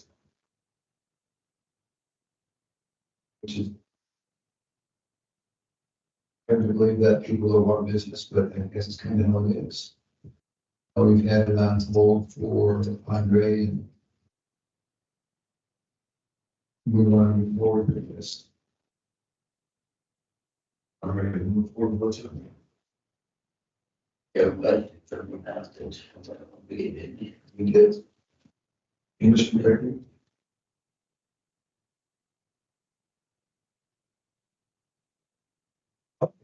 Heat in there. What we had to talk more. I'm telling you, there are days. You know. Better not yet, but a pretty nice program. Why that is, but. I'm okay with that, but the cool in December is really not necessary. I agree. More heat than it, oh, yes. Okay, but since this is the maintenance item and we kind of set aside whether to get it taken care of and they have to defer maintenance, would you agree?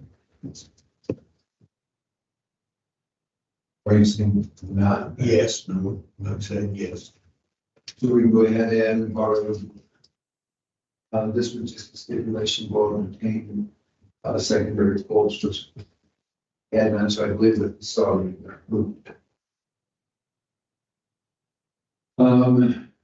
Old business continuing. Been speaking with Lisa Paulin about, search for, person to come in and work with her. We come up with a office space issue. Or we're putting up an employee there. So we have thoughts in that regard. I stopped in Lisa yesterday, moved Andrea over to years ago. That option would qualify for.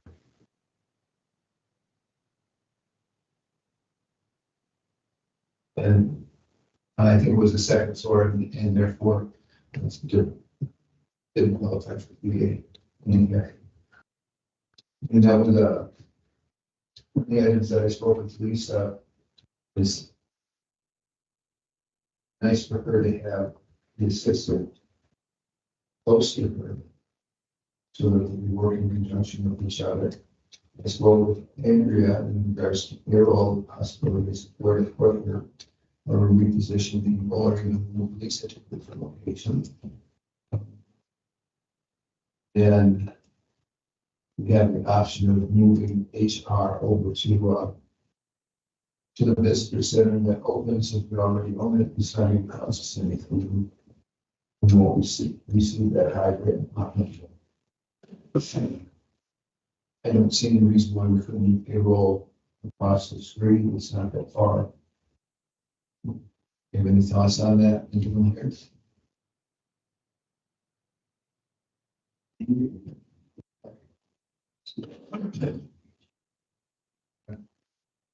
Jessica, yes. I believe that Andrea is very accessible right now where she's at, and she prefers to be accessible to all of the employees. The visitor center, if she was moved there, I don't think it would be as easy for her. When people have questions for her, you sit down with them to ask. As far as when we're doing payroll, we two go back and forth to each other's office quite often throughout the day to accomplish payroll. So that would be a little bit across the Main Street. Coming towards the problem, what solutions did you bring with? Option at this time, I will have to come back with a solution. Okay, and it's something that we have to determine today, but it's something that we need to look at as far as having a resolution to. The sheriff's office also been hired. Correct. I believe that they do, yes. That person. Well, that's a great question. They all have worked together. We can close that to Travis or this makes sense.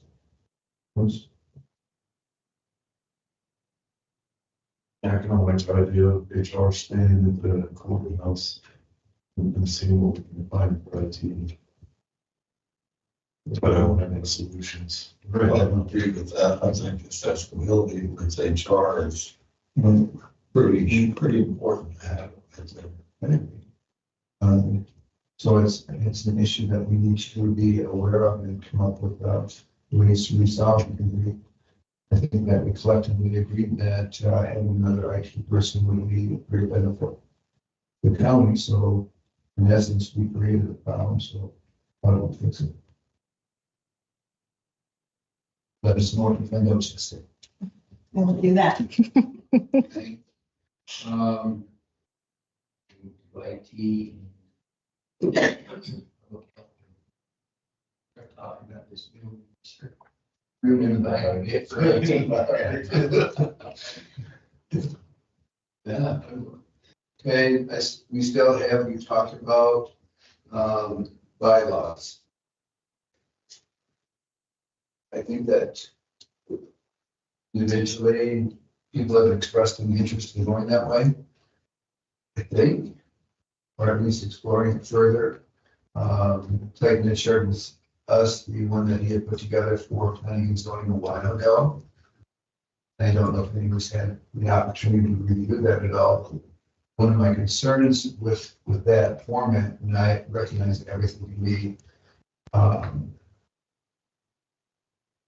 edited accordingly, is it refers to Robert's Rules of Order.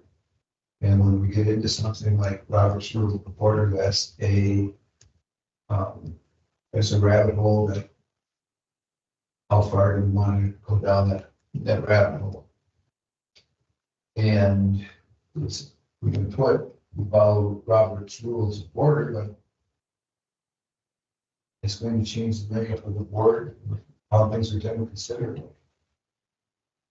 And to what extent we want to adopt that. Or what would we as a board like to do in conjunction with bylaws? When we talked about it, we brought it up for a while now.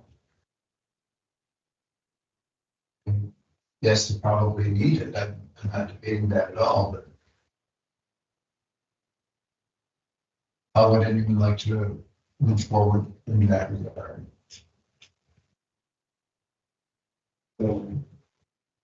But there's gotta be some flexibility there. I mean, I'm not against bylaws, for sure. I'm on the better seat as a chairman of that flexibility allocated to. Sure.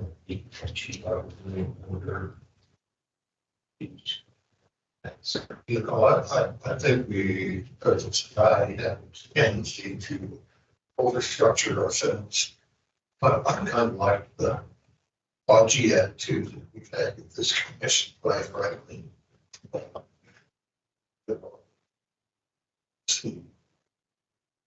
There's a certain element of priority, if you would, running this show that, well, we should, if we go to the point of this has to be this, these two words better fall in place, then I think we're losing a lot of the accountability that is required to the things forward. Plus, the great audience, see, we have no audience because they don't understand where we're at yet. But in reality, for me, simpler is better. As one does, when you get to Robert's Rules of Order, it goes all the way to the extent of having a parliamentarian on staff to make sure they cover everything the fullest, you know, supposed to cover. So I think that Clayton has a question or input. I was just gonna, Mr. Chairman, if you wanted me to chime in on this, I'm more than happy to chime in. That's what I get. Well, I figured that it may come to this, so I'm happy to chime in. You know me, I'm just like most lawyers, I like to hear myself talk. So with the bylaws that you could create, and I have been advocating bylaws for a long time. Not gonna hide that. They can be as simple or as complicated as you want them to be. From the Roberts perspective, Roberts has truncated versions, and you can also pick the rules you want out of Roberts and you can adopt those rules. Because yes, the parliamentarian, let's get real. There's also rules in Roberts such as taking something up as a committee of the whole, which would allow you to discuss the subject outside of the meeting. Well, that's not allowed under Wyoming state law. So there's a lot of things in Roberts that simply do not apply, but there's a few things that do apply and that could be good. And you all could essentially just cherry pick the ones that you like and that makes sense based on the extent of what your meetings are. And you can do that. You can also just make up your own parliamentary rules, somewhat similar to Roberts. Teton County, for example, if I'm not mistaken, has done that for their Board of County Commissioners. They just have a few parliamentary rules, you know, who goes first and some of those things, and when public comment occurs, how long public comment is supposed to occur. From my perspective, the question that I get from this group that I am often saying bylaws would answer this is questions of conflicts of interest. what does that look like? What is a conflict of interest and how would you handle it? Candidly, if you had some structure and you had, even if you were to just create bylaws, which were meetings are on these days and this is what we wear at a meeting or whatever it is that you want to do, I would say at the very least, some structure to conflicts would be very helpful to you. Because then you know, and you can say that you've checked a box with regards to a potential conflict.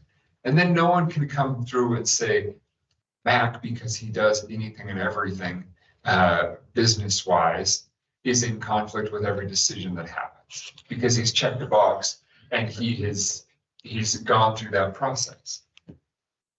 And I think that would help each of you individually from the perspective of an accusation of bias or anything else. So those are my 2 cents on bylaws. I'm happy to work on some drafts. I'm happy to get some things to you to discuss later on. But I do think some bylaws at the minimum would help you.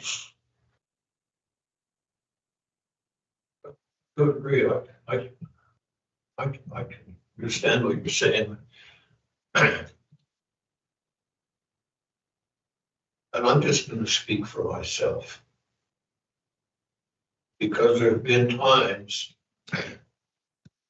and when I first came on this board, I was asked, how can you keep from voting for or against somebody that you know or is a family member and et cetera? And I looked straight in the eye, which I would every one of these guys, and you all feel my integrity will allow me to know if I should recuse myself.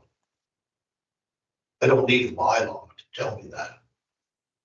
And if in my opinion, I should be setting aside and saying, worse, I cannot, with a clear conscience, vote yea or nay. I'm just going to let it happen. So that you can have your bylaws and say, okay, if this person is your third cousin, or if this person is your whatever, you can't vote with something he or she brings before this board because the bylaws would say no or yes.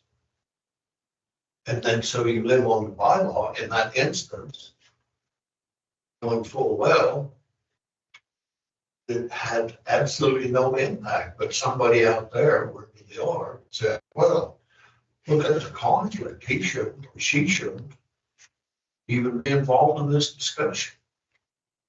The way it be simple. One of the things that you mentioned there, unfortunately, we all strive to be this way. We have a high set of morals that you're able to navigate through with a great moral compass.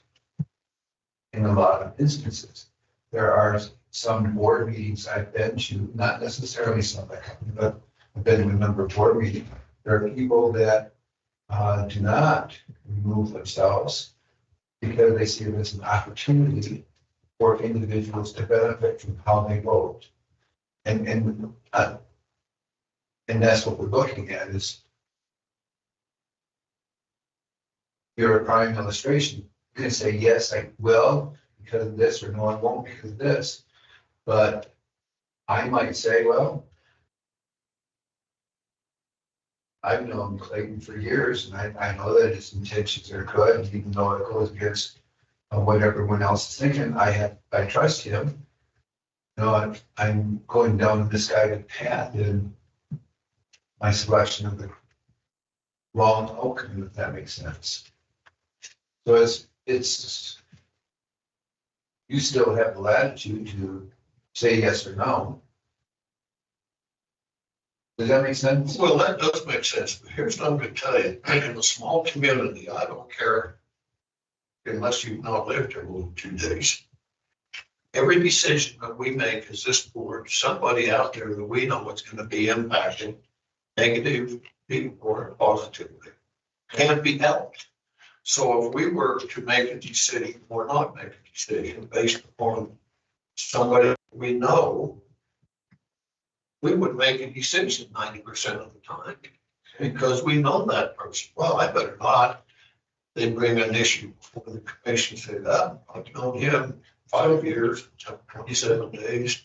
I'm gonna recuse myself because I don't want to think I'm siding with him or against him or whatever the case may be. So once again, that's what I say.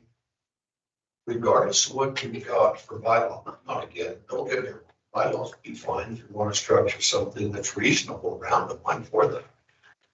But fact still remains, set on a board that has an impact on, or can have an impact on every person in this community. It absolutely does. And that's exactly right. But how do you say, well, I can't vote for that one way or the other because I know so-and-so is in this business doing whatever he's doing, and he might be our decision may dribble down to where he can't get a job. How do you do that? Bylaws aren't going to take care of that. It's right up here. So you set aside the complete concept of bylaws because of board member excusing themselves from the meeting for that one topic? Of course not. Oh, absolutely not. So we need to come up with a way to identify the issues and the problems associated with it and come up with ways to work around it or not. We can continue, like you said at the beginning, kind of like the old boy system, or we do whatever we want, whenever we want. It doesn't fight with that. No, I'm into that. I'm not, you know, I'm not into that. Don't mean to. I know that. Don't mean to attempt it. No, but I'm telling you, I kind of still like to be one of the people, so to speak, in the county, even though I'm sitting on this commission. I don't want to set a set of guidelines out here when we leave. I'll talk to him. We might need them down the road, or et cetera, the guidelines that they've got. It's mandated that if we visit with him today, and one from now we're there asking for something, we can put him in a position. So it's okay with me if you want to put something together, but If I might, can I pull that thread a little bit, Mr. Chairman, Commissioner Vickery? So you mentioned something earlier, the idea of if it's something that you don't feel that you can make a decision on, you simply sit back and don't vote. Okay, so the planning and zoning bylaws, when we went through this and you all voted on them, for example, they have a guideline that if you're going to recuse yourself, that you don't sit at the table, for example. The point that I'm getting at is this is not necessarily, and no one is going to challenge the ethical basis of this group. You are all politicians, but that aside, no one's going to say that you don't have an ethical basis. And I can say that because I am one and I'm a lawyer. But the point that I'm getting at, is that it is more of a protection for Doug than it is a hindrance for Doug. Because then if someone comes out of the woodwork and says, Doug, you shouldn't have voted on that because you live here, or you knew this person, or this person used to date yours, whatever it is, it's a protection for you that you can say, I followed a process. I followed the process, which included bringing up, for example, the way the planning and zoning one does, is you bring up the conflict to the group and you decide as a group whether or not it's appropriate for you to vote. And then you can sit there and say, hey, I followed the process and it's appropriate. And I'll give you an example for myself, my license. My law license is attached to my adherence to the rules of professional responsibility, which includes conflict of interest. That chapter of that rule regarding conflict of interest there's a lot to it. There's a lot of comments. There's a lot of information about that because it's a very technical rule. And then I can, if anybody comes to me and accuses me of acting outside of that, acting in a way that was a conflict of my own interest, I can rely on that rule and I can say, here's why I'm not in conflict, because this is what the rule says. Because you're exactly right, especially in my position. If I was to not prosecute people just because I knew who they were and I knew them or whatever it may be, I'd be conflicting things out all the time, especially with my office. You know, Gaston Gosar's in my office. He's been in Sublette County. We grew up on the same street, but he grew up a little earlier than I did. But he's basically lived in Sublette County the entirety of his life. Nearly everybody in the county knows. I know many people as well. And so I hear exactly what you're saying. But it is the ability for you to turn and say to a person, I followed the rule. And that's why I was not in conflict. You're not having to defend yourself. That's the point that I'm getting at.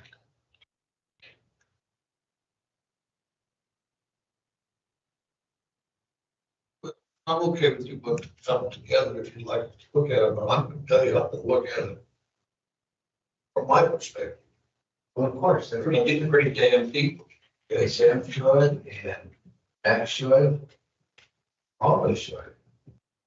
It's something that's, Sam made a perfect illustration, 4 months ago. Well, you can't vote then. Oh, yes, you can, because we don't have bylaws. And it takes away the question of who can do what without having to say, well, I don't think that we should do this plan, or I don't think that you should do this plan. We have basic rules, which we don't have right now, other than the guidebook. Have a good good. That's what Jeness told me. It's on your website. The WCCA has a guidebook, which you're members of.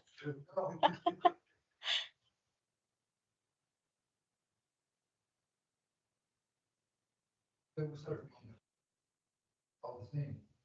And your point was very valid. We don't know what we don't. I don't mind. Statement. I'll play it. Yeah. Fair enough.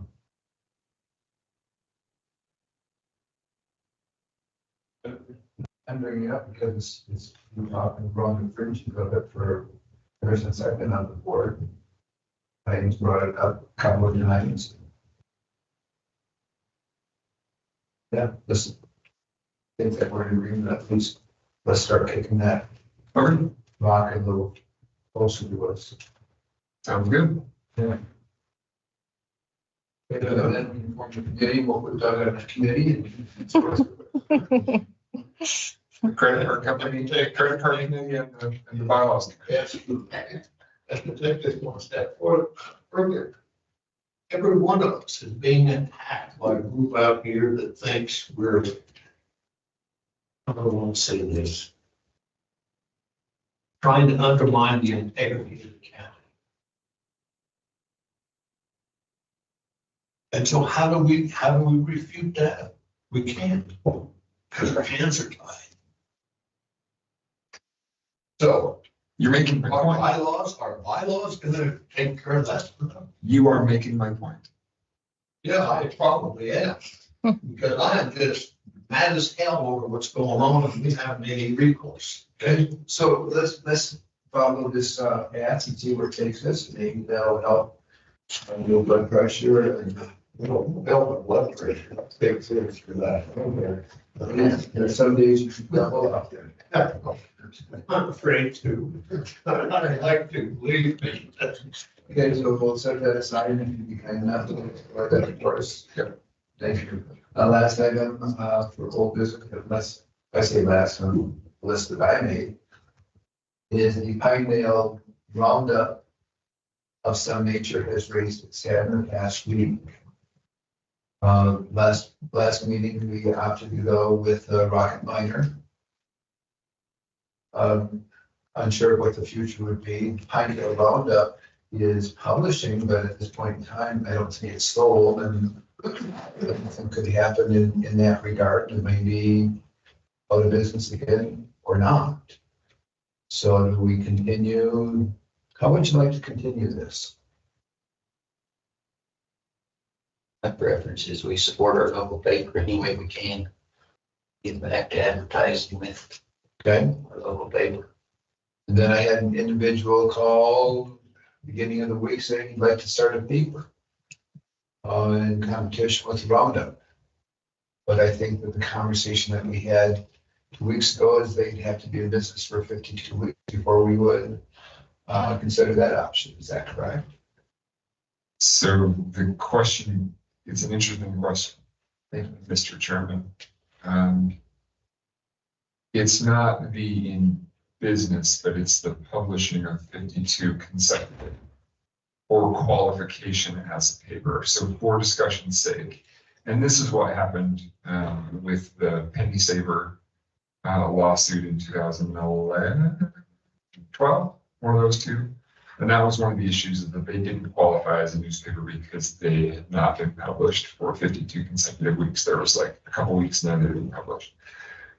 So, but that requirement only applies in the event that there is a paper that does qualify.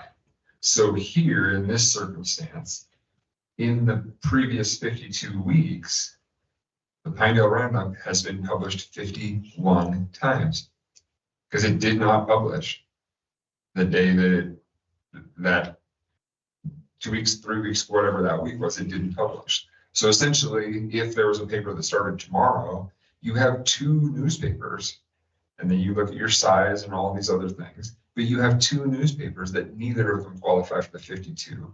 And so because neither of them qualify as the 52, that 52 consecutive weeks rule does not apply, and you can choose whichever paper you would like. Understand? Yep. So for right now, want to say where we're at until the smoke kind of clears a little bit. Do you want to change to a Pinedale Roundup in transition? How would you like to address this? Our invoices or was available to find out how legal was that an whole bill we're still paying for chapters and not a Well, those were services before they went out of business.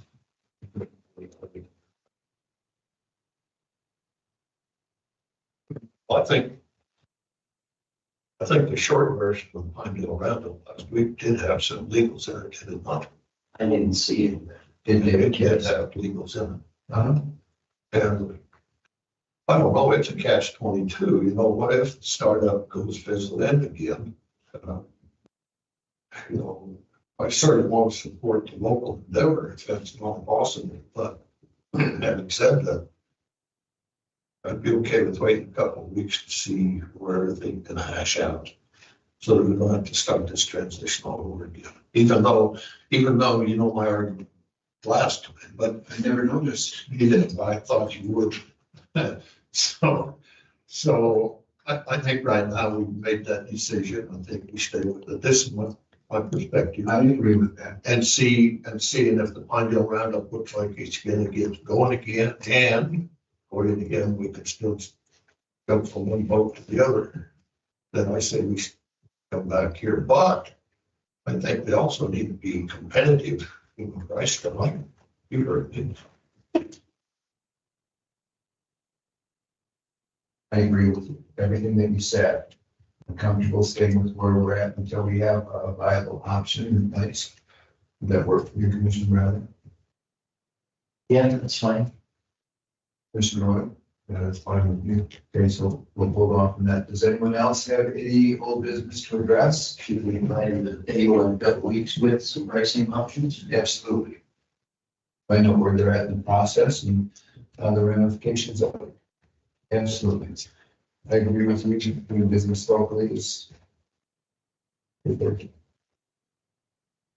Okay, so I think the. Discuss that. Please, the focus of turning up, with the planning board have a 5 meeting about different. Thank you. Witness. So I met with the planning board and I attended that meeting with me, bringing up different ideas of potential management agreement with the ice rink. Yeah, thanks. Was a very good meeting. We just threw out that, we'd entertain with any kind of options and or potentials. So they're taking it back internally right now and coming up with something that they think potentially could be viable and appetizing to us. So more to come on that. Wonderful. Thank you for joining me. You can pass it down to. Board needs to explore further, so make sure the kid remains. Any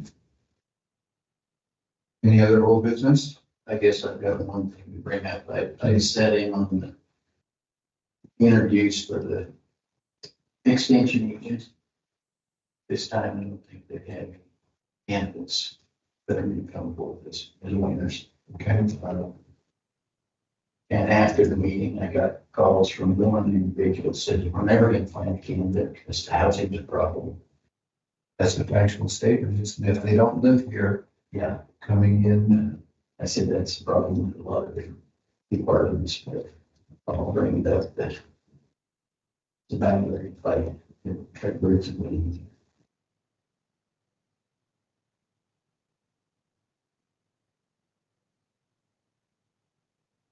you don't have any options. Any other old business? Any, Kevin? There was one more thing. Back when I was appointed, the clerk's office was taking the meeting minutes for the planning and zoning meetings. And I believe that was, Clayton informed me later that the board had appointed the county clerk's office to take those meeting minutes. I discussed this with Hayley Ruland, the new planning and zoning administrator, and Holly Roberts, the planning and zoning chairwoman. And they are good with Hayley or her staff, Hayley Ruland or her staff taking those meeting minutes from here on out. But Clayton informed me that the commission just needs to approve that or appoint the planning and zoning administrator to now take those meeting minutes. that's probably how it should be. We need to wait for the, for Hades seated in that position, or can we go ahead and do it? I don't think there's a meeting between now and then, or is there? There is, so Alan, before I was informed that my office was appointed to take those meeting minutes, I had had a discussion with Alan. Alan Houston actually took the meeting minutes at the July meeting. And Hayley said that she would be willing to take the meeting minutes from here on out.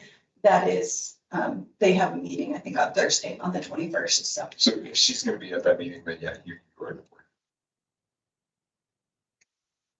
But actually, we need to do, Can I make a motion? okay, any motion? Motion, planning and zoning department. Is going forward, and set the planning and zoning meetings. Have a motion? Also, A motion, second, all in favor? Aye. Opposed? Done. Any other old business?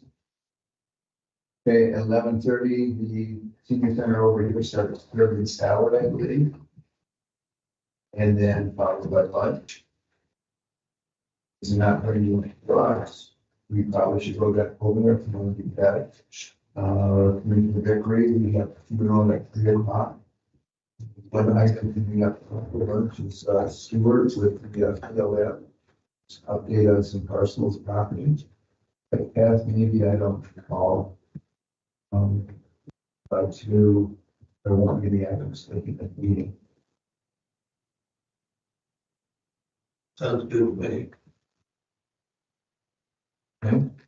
11:30, so you have salad and then lunch and then we'll probably start at 1:30. 1 o'clock, so however we'd like to do it. I think my dad's funeral's at 3.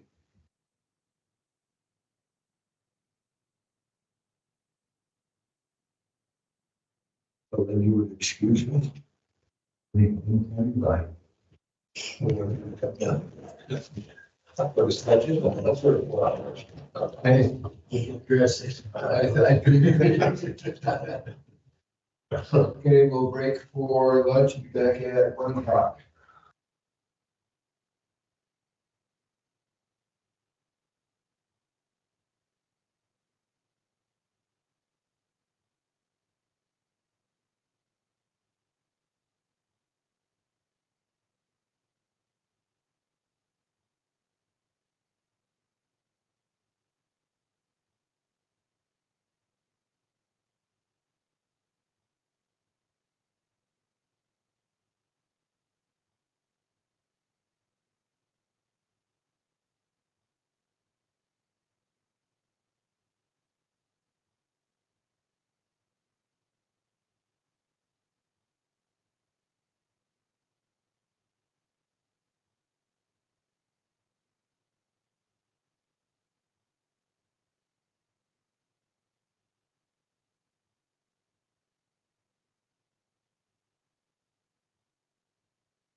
Okay, we'll call the meeting back in order for our last agenda item.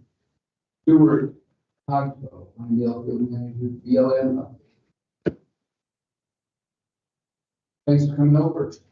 Yeah, thanks for having me. I just, let me know I talk, and I want to just provide updates as needed. But I want to give an overview of what we're doing right now.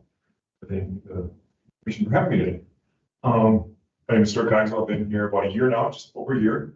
Loving Pinedale, loving the job. Some tough decisions to make coming up, but really enjoy being here. My wife's, my wife and she loves it too. So staff, through all the administration changes and stuff like that, we've lost, I think, 8 or 9 staff, so I think we're down to 34-ish for staff members. But we're getting lean and mean, and we're hopefully we're ready to meet the priorities of the new administration, which are mainly gas and oil, and that's a brunt end of what we're doing. And I really want to. There hasn't been leadership in the field office for 3 years, I think. So I really want to get better at processing things and get a more consistent process for getting things out the door. So hopefully folks are feeling that in the field with stuff we're doing. The big thing I just want to talk about was projects. We have Blue Spruce operating. That's a helium plant project over here in Lavarge. And that's going forward. Working on all the details with these projects, all these projects, things come up and you just deal with them. So, but I think we're mainly on track. We gonna have a public comment period on it, so that'll be good. Shortened one, but it'll be good for that one. But I think Swika and us are on. They're the folks that are doing the NEPA. I think everything's progressing. I don't see any major hiccups that are going to prevent it. But just the timeline got extended by a little bit because of that public comment. And as always with the government, things take a little bit longer getting everyone to sign off on things. So the other one I want to talk to you about was Miller Mountain Land Exchange. That one is, we're getting ready to, all the paperwork, all the organization is done at the Pinedale field office. And then we hand it off to the state office, and then they finish, and then it goes to the headquarters. It's a big one. I think it needs someone up in Washington to sign off on it because it is land exchange. It is a big land exchange. So we're getting, I think, 2,200 acres, and we're getting 1,800 acres on that.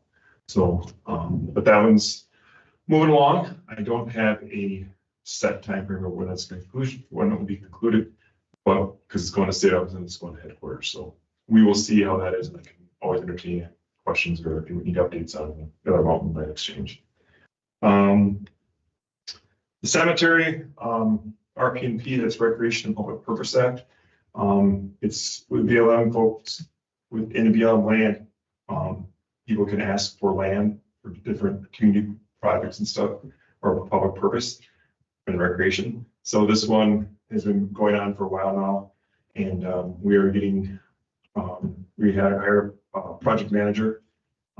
Sonia Hunt is her name. She's been one leading this, and I think a lot of it's in motion, and I think it'll probably be completed within maybe 6 months is what I think is where we're at. So that's generally right now something that it could be a hiccup, but she's pretty aggressive with how she's going, and I really appreciate Sonia's help.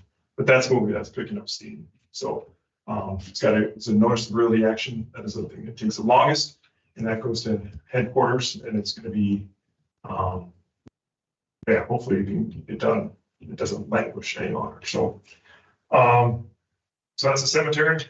And that's what I talked about, recreation. Recreation is a big thing, and probably not a top tier priority, but it's a priority. The Explore Act just got passed by Congress, I think, a year ago, or it was enacted into law just this year. It's to use public lands for recreation. So the big push, and it's going to be a bigger push, and that's passed bipartisan support in Congress. So that's one of the things. We have all sorts of acts in BLM connecting communities to land and stuff like that. That we different policies that we abide by. But a couple of things that we're working on is there's probably a proposal in probably a month for a bike trail up on just on the south side of Fremont Lake. There's 2 BLM proposal or parcels that a local group is going to be proposing a bike trail. We're doing kind of the background work, so we're going to do things twice. So we want to design and archaeology and all that fixed, so when we present it, It'll be the final product and you'll know what people are commenting on. So, yeah, so that's a bike trail. I can show you a map if you want to see a map, but I don't have any design. The design is not firm yet, but it'll be on one of those 2 parcels. A lot of details to figure out, but I think. There was this group proposing that the county put it into their recreation. No, It's funded elsewhere. it's, they're proposing to put in a trail and then look for funding. So probably a combination of BLM and private folks that are, I would assume, because the project will probably, rough estimate is $500,000 we're looking at. And BLM does, I don't have access to that way for recreation projects right now. So So your contribution would be at the easement for the trail. yeah, it'd be a BLM trail, and it's done all throughout the West. We have bike trails all throughout the West, and some of the parameters we put on are just, we want it to be more of a community bike trail than a destination bike trail, where people come up all over to come to this one bike trail. But it'll be, I think it's like on that one parcel, I don't forget how many acres it is, but it'll be like 5 miles. And there'll be a gravity feed on top. And it has nice views of Hathaway Lake and Greenbelt Lake. So it's beautiful out there, and a parking lot, probably 20-car parking lot, pit toilets. And then we'll build a trail, and I think we can do it. I'm hoping a year. If it's next year, the year after, I'm not sure. But we would like to have a public process. There's support for it, and people that aren't so happy about it. So basically, dirt trails don't have to get paved. No, they'll be constructed because there's a grazing lease on there, allotment right now. So they'll be constructed. It's not gonna be a lot of loop-de-loops. It'll just be, basically a more basic trail. There'll be some downhill stuff, but not black diamond or anything like that. It's just gonna be some downhill. Hopefully we can enjoy it. And we got to talk about, are they gonna be horse trails too? I like to be horse hiking and bike. I would not like to do motor. So, but we're planning on a public process. So the public can weigh in on it, for and against, and then I appreciate the board's input on it too. How the board feels. So that's a bike trail. We're looking at we're putting together a themed recreation plan as an interim plan. And we're gonna have to redo our resource management plan, and that'll be a public process and all that. But in the interim, we'd like to possibly do just let people know what's out there. Basically what we have on BLM land. We have a lot of trails, existing trails. Can we combine those into a long distance? The long distance bike trails are a big thing. So yeah, we just like to see what's out there. And I got this Western thing in my mind that maybe it's a Western experience. People come to Pinedale for a weekend and they can have a Western theme experience at BLM land. I don't know if that's gonna work or not, but it'll be an interim plan until we redo the resource management plan and we can amend to that. We'll need a lot of public input on it. So I'd like to get something going because right now we know it's very limited what we have for recreation. So and I think that's all I had. I hope that if you have any questions on any of the projects, the BLM in general, or anything you mentioned. Cemetery, that's acred up by your house. They started presumably years so. Like 34 acres in the corner there. I work on mention, right? As Chairman Stewart, I got a couple questions. Sure. You mentioned the resource management plan for Sublette County around here. Is that in the future to be redone? Is this going to mirror the Rock Springs RMP type deal? Wait, that's a great question. And I'll just tell you where we're in the process. So in the RMP process, you do an evaluation to see if you need to redo it or amend it or redo the whole thing. So we started that process. It's been started and stopped a couple of times. And it's basically an inter-office review if we need it. I started that process when I first got here, and then my state director shut it down for a bit because there's all sorts of uncertainty with administration change and stuff. So it hasn't been started up again. So it's basically a review of our resource management plan Do we need another one or what needs to be implemented? So that's, So it's all internal right now, just yeah. scoping. Actually, it's paused right now. It's been scoped, and then I just got to write up adjustment. I just got to write up an analysis and present it to the state director. And he will, and it's the acting state director now is Chris Kirby. She will be the one that decides when that starts up. So, that's what I know right now. But yeah, it's undertaking an RMP, as you know, from what happened in Roxbury. It's controversial. It's a lot of work, and it costs, money and staff time and salary to get this thing done. So it will be a big thing. So I definitely keep asking me about it, so we can keep ahead of it. So, but as soon as I know something, I can let you know. Thanks, Stewart. Second question was, DOI rolled out their NEPA, preliminary plan rollout, and I apologize for not keeping track of it. Maybe you know where it is in that, but their first one, I was told or led to believe that they were trying to limit operating agency status involved in some of that NEPA process. Can you give us an update of where they're at, or where you know they're at, and where they're at with that specific operating agency stuff on it? I can't answer your question directly because I cooperated with the agency. I'd have to check on that. I know they're making changes to everything, and the changes have happened. They've made changes and they've made additional changes. We have a NEPA update once a week just to keep track of it. So I don't know exactly where that's at. What I do know is that the timeframes of if you want to do the new regulations, yeah, you can request that. So, and then that becomes, I have to report my supervision of that state office when that happens. I think a few folks in when we're starting to think about it or have initiated that process. So it basically shortens everything, and it's a challenge. It's a challenge.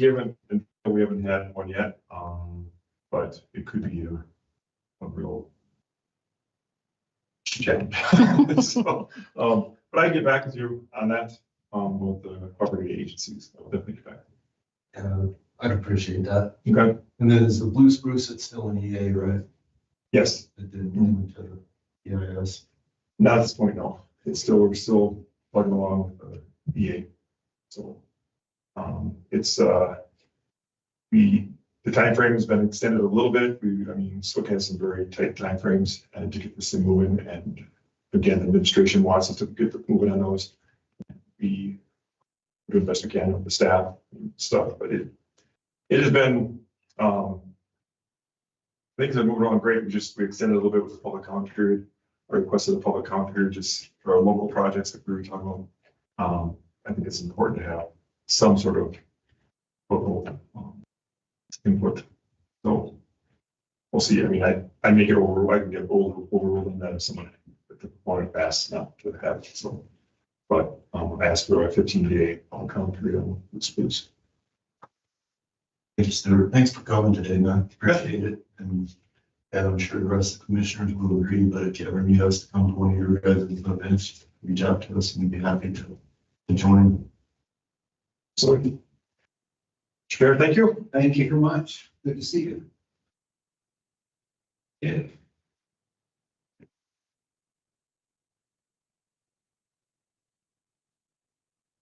That concludes all of the items on the agenda for today.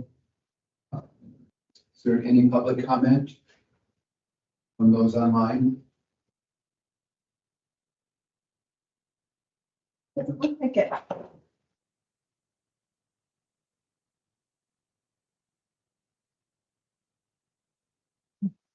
I'm sorry. No, I wasn't sure. It's great. Chair, I'll take a motion to adjourn. So moved. Second. Motion second, all in favor? Aye. Any opposed? Everyone, thank you for attending. We appreciate it.